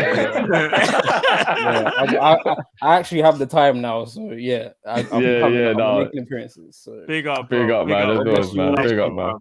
Thank you, bro. Big up, B. That was cool. All right, that was perfect. You know what? Just quickly as well, guys. I totally forgot that we forgot to answer Dean's question about what we would do if we were Klopp right now. But instead of going into it, I just caveat that with tomorrow members video dropping. Irony is that's literally what we did. It was literally what we did. So big up, Dean. For the members tomorrow, it's literally what Dean just said. If you lot was the manager right now and FSG said you could spend the money, what would you do? For real. Just to say, what you gonna do? Just to caveat that again, though. if I was Klopp, I'd be knocking on a certain owner's door still, and it would be beef. Facts. It would be beef. So that's in addition to the player sales, that's what I would do. 100%. No, I hear that. But Chris, welcome to the show, bro. Evening, guys. Evening. What's going on, bro? I have to say, like, so you guys are top quality. I listen to you guys quite a lot. I work from home, so when I'm doing reports and stuff, I've got Kopish in the background. Big up, man. Big up. Yeah, thank you, guys. I wanted to talk about something which no one really talks about, except for banter terms, really. I want to talk about fans and like the stadium in general. Like with myself, I'm quite laid back, but with football, I'm really passionate. I love the game. I'm from London, so I rarely get to go to Anfield. That's why I'm really hoping that we get to the final and hopefully I can go to Wembley. That'd be great. But with support, I know other fans give kind of banter to other fans in regards to saying, oh, your fans are quiet, there's no atmosphere. But I just wanted to get you guys' opinion on how much responsibility do people that go to attend the game, whether it's home or away, have to really support the team and really to chant and provide good atmosphere? Because some people just want to, it's okay to like football and just to sit back. And some people I know sing passionately, sing You'll Never Walk Alone and sing the Bobby Firmino song and just really get, when Bobby does score, I mean, I don't know what that is. But when they, sorry about that, Cal. Oh, that hurt. But I just wanted to get guys' opinion on like how much impetus does it really have in regards to the players, and how much responsibility do we have as fans or people that go to Anfield or attend away matches to really sing and show their support? Does it really matter if you just sit back and watch, or what do you guys think? That's a good question. We chop that. I like that. That is a different. We'll chop it up, bro. Question, man. That's we'll a chop that now, fantastic bro. question, bro. Definitely. Oh, thanks, guys. Big up, Thank man. you, brother. Big up, bro. Yeah, I like that. I like that. Do you know what? I've always said this to people. People who like football, and I mean, I'll use the word love instead of like, because I think like is something that can be quite casual. Love. People who love football, it's a lifestyle. And the people who don't like or love football will never understand it. And I always just say to them, I'm not going to try and explain it to you. It's just you have your thing, I'll have my thing, innit? Sorry, Jude. I don't even like that I'm having to bring it. This is actually hilarious, though. If I'm going to be unbiased, this is hilarious. Give the ball to Bobby and he'll be in control. I've been like, that is Libby. That is Libby. That is. So for me, I believe that people who don't like football will never get it. So if you're going to be somebody going to a game, you're probably in the love category the majority of the time. You know what I mean? Because there's so much involved in going. Very rarely do you just think, football's all right.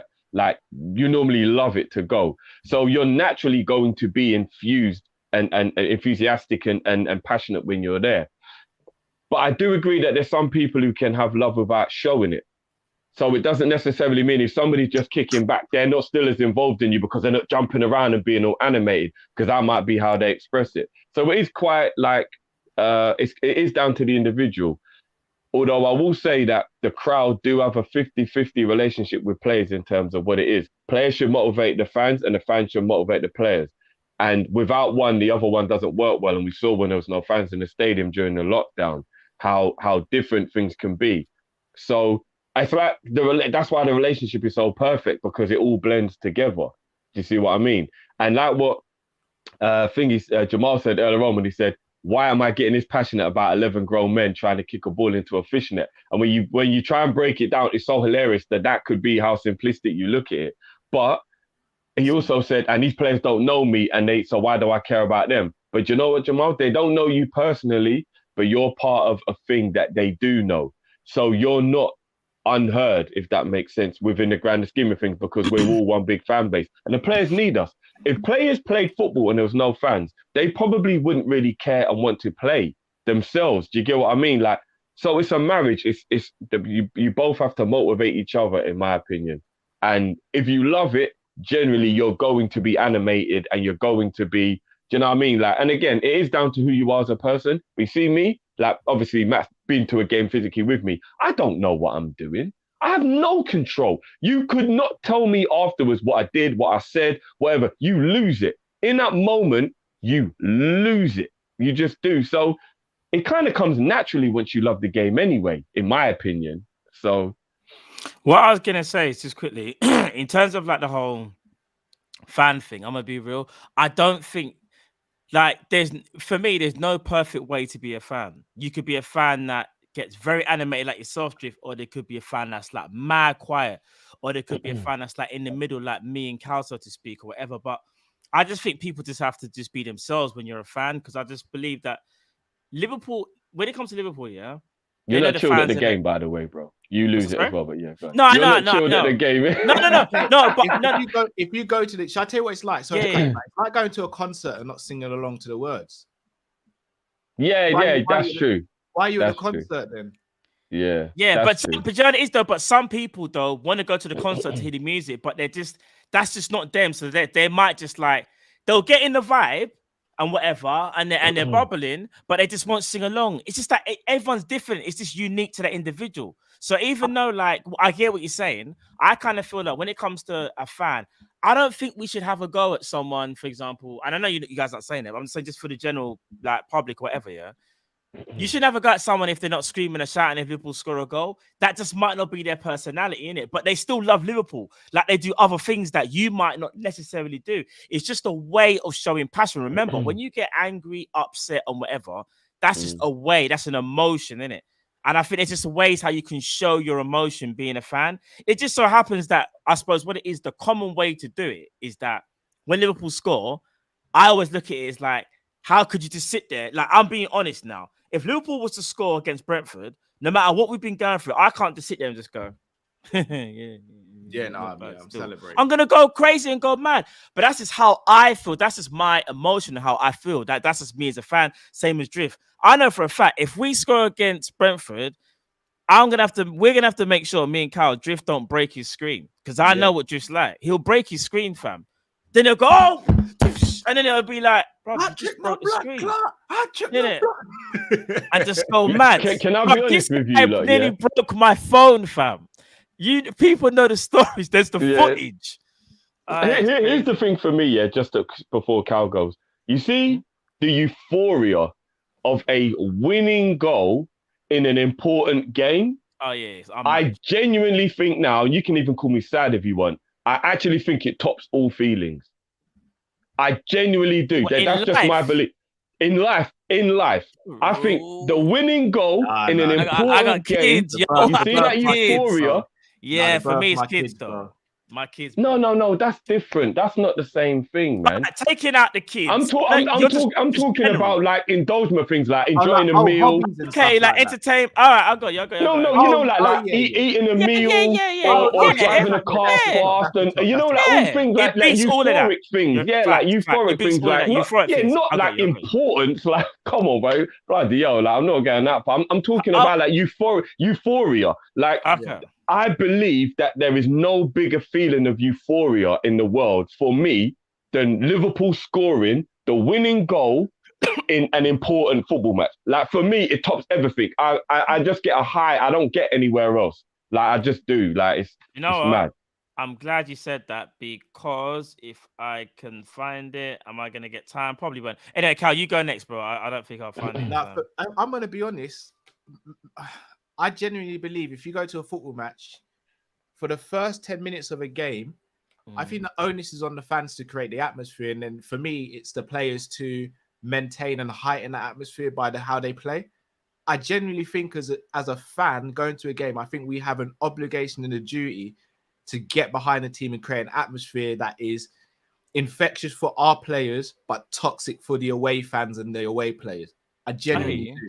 It's part of the game. Right. No, it's part of the game. It's part of the game. You're right. But I just don't want people to. But what it is, Cal, I don't judge people who don't do that. But I'm saying that for me personally, if I go to a game, in my mind I need to go there and I need to make my voice heard to the point where I can hopefully affect us and we can win the game because we're all singing together. We're all geeing up the players. We're getting behind them. I do think we have an obligation as a fan. We do. But I just don't what it is. I just don't want the people that aren't loud to feel like they're less of a fan. Because you know, sometimes of course not. Definitely no, but sometimes people can do that whole like, oh, what you're not saying nothing, you're just gonna be quiet. And it's like you're trying to make the other person feel like, rah, what I don't support the club like how you support it, because that can be a thing in it. Like if I said that, that's bang out of order. Like I'd expect to be called out. I don't believe that, but that's just what that's why I say all fans are equal, no matter how you kind of go about how you feel about Liverpool. But you are right in a sense of yes, we do have a right, because that's where they get their energy from, innit? It's like the two go together. We chant and get angry for going at the opposite fans, or we get happy when we're trying to cheer the team on, and it gives them that lift that someone's listen. When we were all kids and playing football, whatever, and your mum or dad saw you playing football, it just made you feel that much better that they were cheering you on, they were backing you, clapping you when you done things. It gives you that extra lift. It does. Obviously, we're going to move on quickly, but what I'll say is, from an analogy point of view, is why I think Cal's right, even though what you're saying, Matt, is completely right as well, that you're not a bad fan when you don't do that. Why Cal's right, though, is it's almost one of them things where it's not that you don't have the right to go or you shouldn't go, but it's almost like maybe just consider whether it's a good idea to go if you are just going to be a guy who sits there with your arms crossed the whole time, if that's how you enjoy it. Because if you was a comedian and everybody who came to watch your show really found you funny, but just sat there and watched you, it would be the worst thing for the comedian ever. He'd be like, oh my God, my jokes aren't even banging. No one even likes this. He would lose confidence. The show wouldn't be funny anymore. Do you know what I mean? So if you're the type of person who likes to laugh like that, maybe don't watch it live. Just watch it at home on the DVD. Because if you're there, you're not contributing to an atmosphere that's needed to create what is supposed to be that event. So, you know what I mean? Like it works both ways. Do you know what I mean? I hear what you're saying. Our last call of the evening waited patiently. Ronaldinho is Ronaldinho is the GOAT, fam. Oh no, can't hear you. You're on mute, bro. Yeah, I think you might be on mute, bro. Can't hear you. Hold on. No. Sorry, take it off mute. All right, speak now, bro. No, we can't hear you. Yeah, if anything, quickly jump out and then jump back in. Yeah. Jump out and jump back in. We'll wait for him to just quickly sort his mind. I'll read the super chats while we wait for him to come back in. Yeah. Genie Houdini says, fellas, I'm from the US. What is a packet of crisps? And Matt, I believe in you. Our packet of crisps, you guys call them chips over there. Yeah, chips, potato chips. You lot call them potato chips, but obviously we call them crisps. Yeah. Messi FC says, if Iniesta was at Liverpool, he would be covering Trent. No, he wouldn't. You know why? He favoured that left-hand side a bit more. So yeah, he covered the left. Yeah, we covering the left. James Redmond TV, big up, brother James Redmond. Hey, big up, James in the building, man. He says, Stevie, my little G, bless you, my brothers. Big up, James. Love, big bro. James, if you done already, people. I think I saw Saint in here earlier as well. Make sure you guys. Yeah, Saint was here. Big up Saint as well, our brother. Big up Saint. Dean says, you missed my second question. If you were, we read that one. Dean, that's ironic. Yeah, I did remember, Brian. I did receive the super chat. Yeah. Ason says, if I was Klopp, I'd first spend more money on Vas. Let me read this out quietly first. I was just thinking, what? He'd ransack Wolves, Leeds, Leipzig, and Dortmund.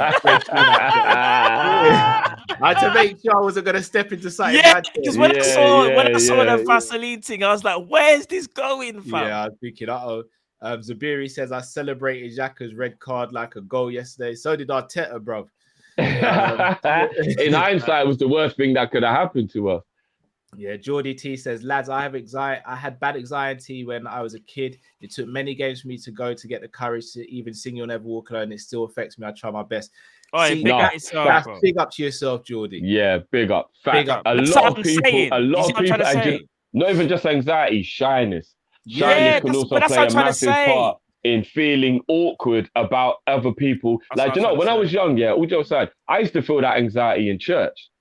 You know, when you're singing hymns in church, I used to feel that anxiety of other people being able to hear me sing, and I didn't like that other people could hear me. So you're right. That is a very good point, bro. That is a very good point. Should we try to bring up Ronaldinho? Go see if he's back. You there, bro? Yo, can y'all hear me? Yeah, we can hear you now, bro. What's going on, y'all? What's going on, bro? Yeah, what's going on, bro? Not bad, man. Difficult times. But listen, I just want to say a couple of things real quick. So the guy that was defending Minamino, right? Like, sorry, man, I'm just not having it, man. Like, bro, listen, I think we have a problem with our fan base is that we're okay with mediocrity. You know what I'm saying? Bro, Minamino was not, like, allowed to sign a contract at Southampton. You know what I'm saying? Last year, Jota was injured for 3 months, and guess what? He never played him. So, like, yeah, that is true. Still, that's true. He didn't play him. He didn't trust him, innit? You know what I'm saying? So for me, that speaks volumes. That's first of all. Then you have players. I'm sorry, man. Like the new thing, Milderson, right?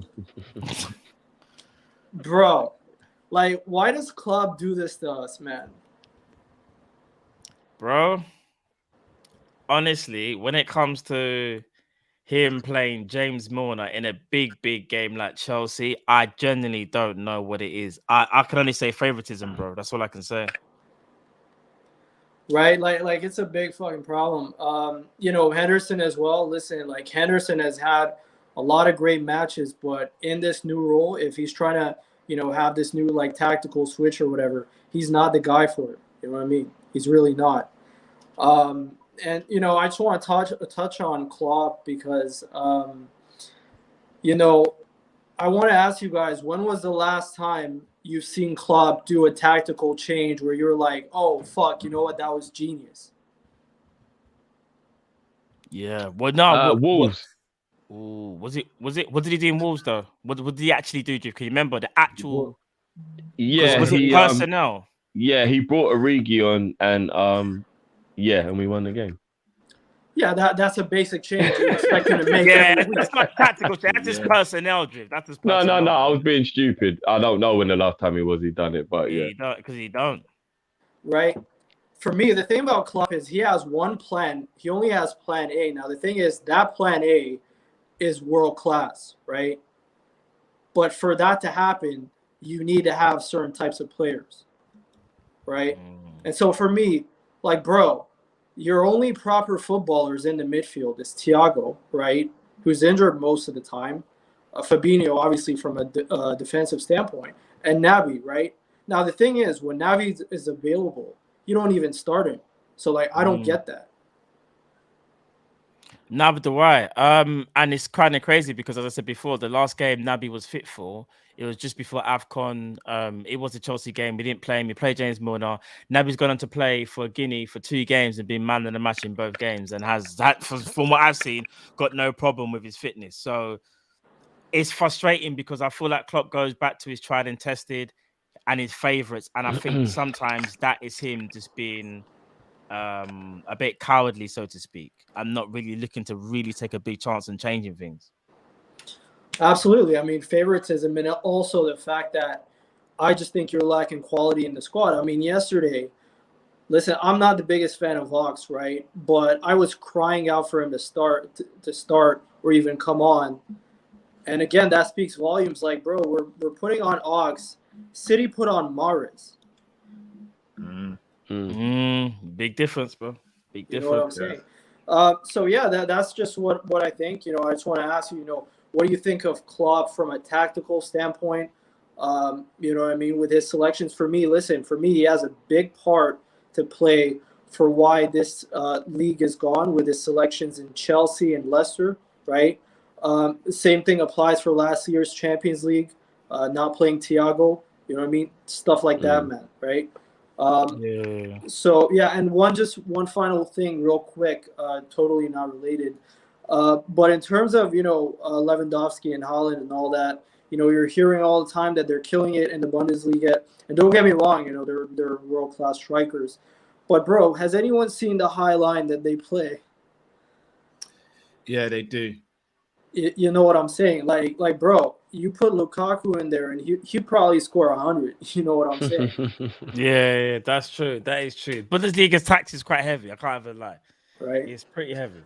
All right, guys. Well, yeah. Thanks for having me, and yeah, pleasure, brother. Yeah, man. Thanks for being patient as well, man. Big up, bro. Yeah, no, appreciate it, bro. Love, bro. Always, man. Nabby Cater, bro. We moved Nabby teams. Hashtag Nabby teams, bro. 100%. You know what time it is, bro.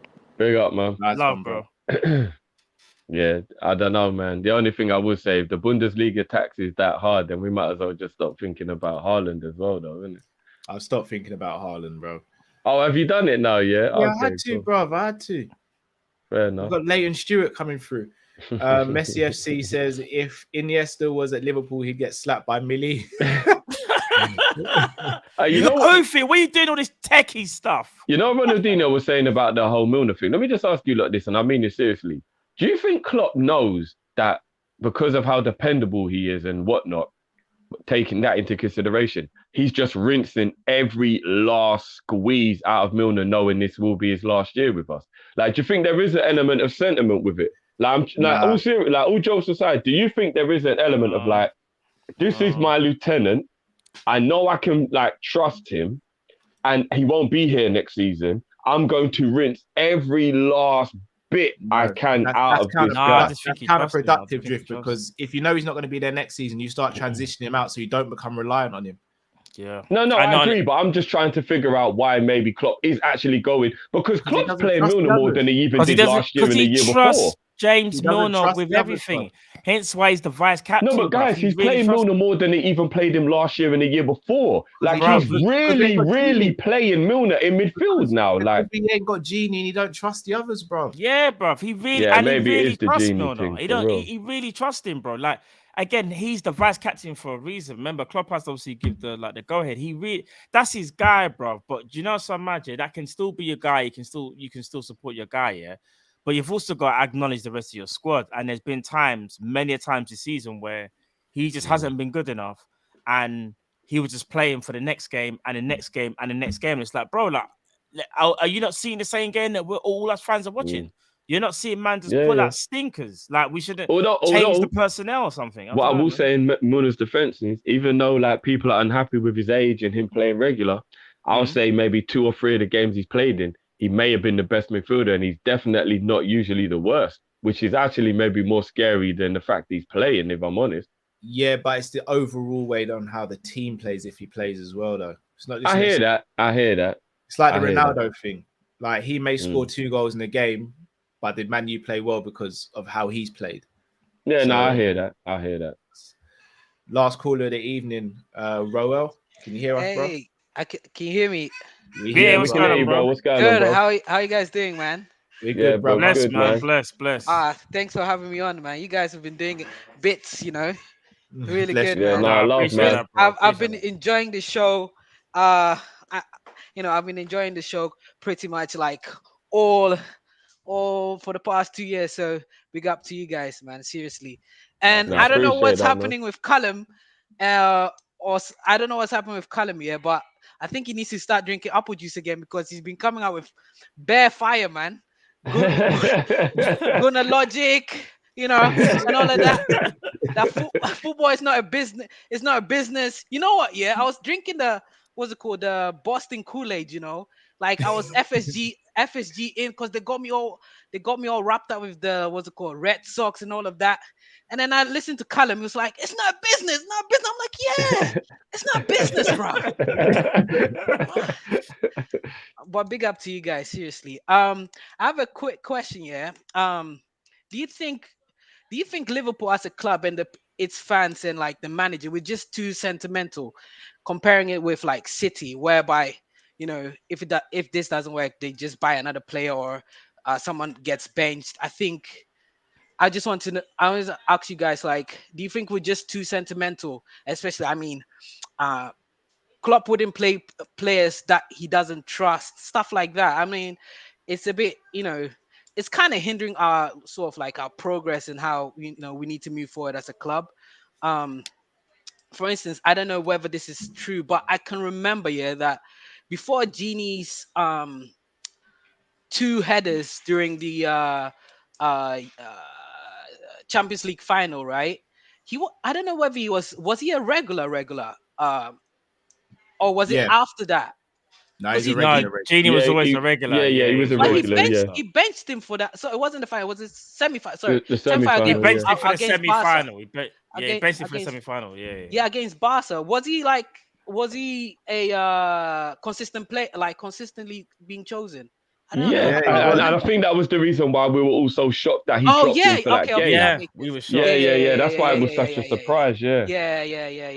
That's true. So, but that's my only question. Like, are we just too sentimental? And like, Klopp needs to trust people, and I understand it. I understand it. With anything you need trust, but I think it's really like stopping our progress and stuff like that.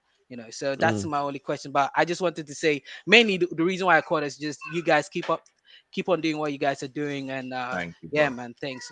Love that. Appreciate that, bro. Do you know, bro? Just before you go, just quickly, you don't have to go into too much detail, but because you're from Boston, bro. Yeah. Like, how were FSG received in Boston? Like, here it's like because they've done quite a lot in what they've made the Red Sox. They've made them win the championship. I think a couple of years, four times in 20 years. So it's Something like mixed. And when you go to their stadium, it's like everything is high tech and stuff like that. And that's what I'm saying. They got me drinking the Kool-Aid. I'm like, these people are really into the business, because my mind, and I just love the way, is it Mike Edwards was doing the deals, and all of that stuff. So I just enjoyed that part of it. Then as I said, I had a revelation when Callum was saying, "Hey, it's not a business," and it's true because I lived in London before moving here. I've only been here for 2 years, so they kind of changed my mind, bruv. Like kind of trying to brainwash me, but I'm still because you know how Americans, isn't it? So how they do, they go all wrapped up with all the cheerleaders and and fireworks, Like look at the American football. It's like rugby, but they put cheerleaders and then fireworks. Right. So I think people, it's like balanced.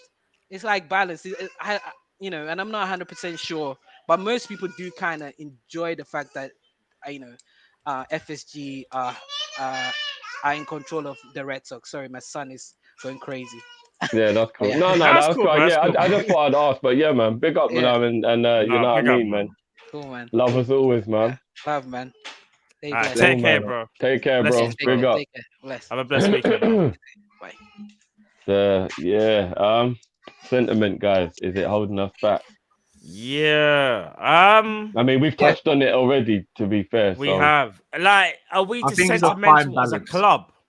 I think it's a fine balance. I think without sentiment, we're not Liverpool Football Club. But if you have it too much, then you just live in the past. Remember, you need a balance. You can't. If you have too much of one thing, it's not good. You need to always balance it, no matter what it is. You can never have too much of one thing, man. Just in life, I know I'm guilty of it, and I'm never ever gonna point the finger at anyone. I do fall in love with players who play for Liverpool. I do emotionally attach myself to players. I did it with Torres. I did it with Owen. I've done it with so many players in the past. Coutinho. I am guilty of it. I don't really know how to do football any other way. Origi. And I don't know how to do football any other way. I'm just going to be honest. And the wickedest thing is, because you lot know me in person, obviously it's easy for you lot to know, nothing in life makes me emotional and angry and you know, like, not really. I'm a laid back, chilled guy. Like, football does something to me that I can't explain, and I don't know what it is, why it is, nothing. I just can't explain it. It is what it is, man. So yeah. Messi FC, I'm not gonna lie, is killing me tonight. He said if Iniesta was at Liverpool, he'd get yelled at by yeah, do you know what, Drift? I think us being sentimental as a football club is probably why we are such a special Lovren. All right, guys, Lovren as well. Yeah. But if we take away that sentiment, I don't think we're special. However, I think sometimes we focus too much on the past and not what the future could be. And I think hold on. I just got to address this. I do get competitive, Star Daisy. That's different. That is different. I'm not gonna lie, you man sabotaged me that day. Still, I think but I was laid back in my victory though. I know if Cal or Mad won that, they would have milked it way Did more you just than say I you did. was laid back in your victory? You weren't laid back. I was laid back in You're my forgetting victory. certain things were in the video, fam. Yeah, Release the footage. I was laid Certain back. things were in the video. I was laid back. Bruv, you're pointing the golf club at the camera, pointing like a gun, saying my target. He's mad. Yep, all of that stuff. All of that and more, bro. I'll be honest, that was a hard day for me. I'm not gonna lie to you. But of course it was. It was a hard day for me as well. I feel like Cal deliberately didn't release my score because it looked so bad how far ahead I was. It down like I didn't care for. I had to make it out like I just I know, didn't even when Cal was hearing the readings, he was like, Drift is how far ahead of me? Because even I thought it was only going to be like 1 or 2 points in it. And then when he was like, I'm on the same as Matt. What? Yeah, that disrespect just gave me the fire to be like, I ain't coming last one, man. You crazy. I'll tell you what it was, Matt. I wasn't even being disrespectful because you were so far behind at one stage. I just bottled it bad, innit? Nah, do you know what it is? You, man, took me for a dickhead, yeah? Yeah, Matt's at the bottom, like, we don't even have to worry about him. It's just a 2-horse race. And I was like, you know what?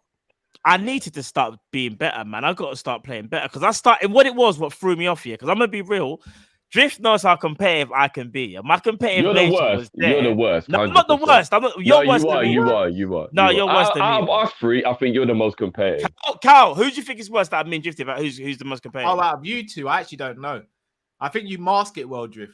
But I think you're just as competitive. Nice, Matt. He's trying to scratch his. Hey, listen. I think we're just as competitive. But what I was gonna say is though, when I had the first 4 holes, yeah, and I was so far behind, I cannot lie to you.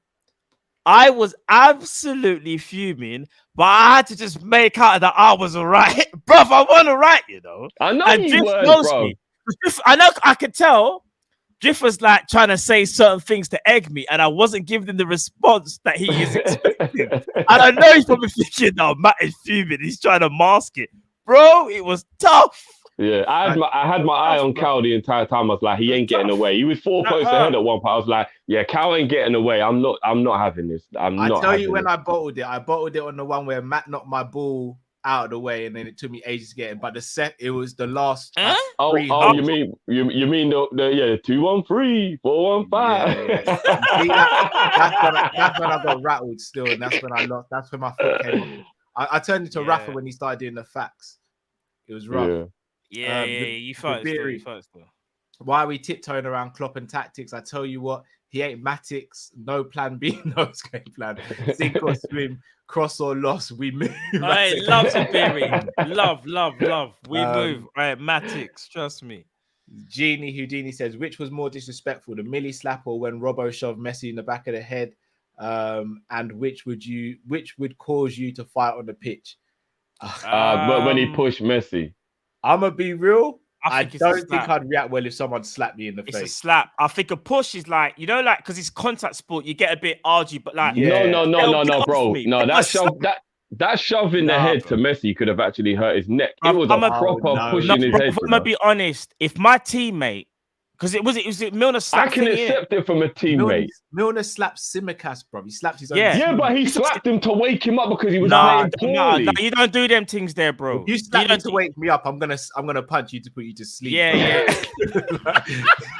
Bro, I'm gonna be real. If you slap me and think that's okay, I'm gonna crash your face, fam. No. But here's what I'm saying. As a teammate and probably a friend, you can't do that, man. You can't. I'm willing to, even if we have to talk about it afterwards, let that go more than an opposition pushing me in my head. I'm sorry, I don't know you, and I don't owe you. Let me ask you a question. You know how me and Cal feel if we was to get slapped after we just told you. Would you say we're playing football right now? Are you still gonna slap us? Or are you gonna be thinking like that's a bit much? No, Matt, switch the question. Drift. If me or Matt slapped you, you're gonna be all right and think you're gonna be cool with it and shake it off. Okay, I will accept you two slapping me more than a person on the other team pushing me in my head. Lies, no, I would. 100%. You wouldn't. You look at me and be like, fam, do you look at me and be like, I'm gonna ask you what the fuck you think you're doing. You don't need to slap your I'm going to ask you what the fuck you think you're doing. But here's the difference. If when you lot slap me in the face, I'm just like, what are we doing? But we're on the same team. That's what makes it worse. But if a guy on the opposition push me in my head the way Robbo did, I'm going to get up and I'm going to grip him and I'm going to be like, Bro, you know when someone there's does no the way thing you're getting away with that. and you're getting into it, yeah? That's your responsibility. I'm taking it from a teammate more than I'm taking it from the opposition. That's bro, all I'm not saying. letting no. Drifty would conk us with the Magnum bottle. We move. Facts. Danish says, which three midfielders would you sign this summer? Basuma, Zakaria, and if I had to pick a third, Goncalves. Hey. I'm gonna change it slightly. I'm gonna say Bruno and Gravenberch, and then Goncalves. Bruno. I mean, sorry. Basuma. Gravenberch. I don't know why I said Bruno. Basuma, Gravenberch, and Goncalves. But I'm putting Gravenberch in my one instead of thinking. Actually, no. That's a dream team scenario, right? I'm throwing Bellingham in there. I'm putting Gravenberch in there. I rate him. All right. Well, people, once again, you've had us for almost 4 hours. Please smash the like button if you haven't already. Please, guys, we really do appreciate it. I see my brothers, Mitchell brothers, in the chat as well. Big up to the Mitchell brothers. Hey, big up, man. Big up to everyone who's joined. Big up to all the callers. You've all been amazing. Guys, don't forget to check out FansBet. Check out FansBet now. Check out Twitter page as well for the latest deals and latest offers that they have. Check out the link in the YouTube description as well and sign up today for some great offers. We are going to be back on Sunday after the game. Obviously, we can't do a watch long at the moment for games that aren't on TV, VPNs and all that sort of stuff. You know how it goes, people. But hopefully, we'll get that sorted one day. But we'll be back straight after the show. So make sure you tune in. Tomorrow for our members, you'll be getting our video of Kopish taking over Liverpool Football Club. So make sure you tune in for that as well. If you're not a member and want to see that video, click the link in the YouTube description as well. Well worth. You get exclusive videos on a regular basis from us. And yeah, Matt Drift, anything you want to say? Within the hour, the viewers review show will be going up as well, guys. So keep an eye out for that. And big up to everyone who sent in their video. I haven't actually even checked who sent them in, but if you sent one in, then big up yourself as always, man. Just gonna say big up to everyone for coming onto the show tonight and the people in the chat as well. Listen, been amazing as always. Been another great Friday night show, man. And let's move on to Sunday and get this done. When I said Bruno's like, no, Matt was speaking about who was the slap. But it's true, though. It's true. I don't know why I said Bruno. I meant to say Basuma, obviously. But yeah, I'll go Gravenberch, though. I think Gravenberch could be the Genie Wijnaldum replacement. Fair dues. Well, boys, until Sunday, stay safe, stay blessed. We are Kopish. We're out, people. Take care. Peace.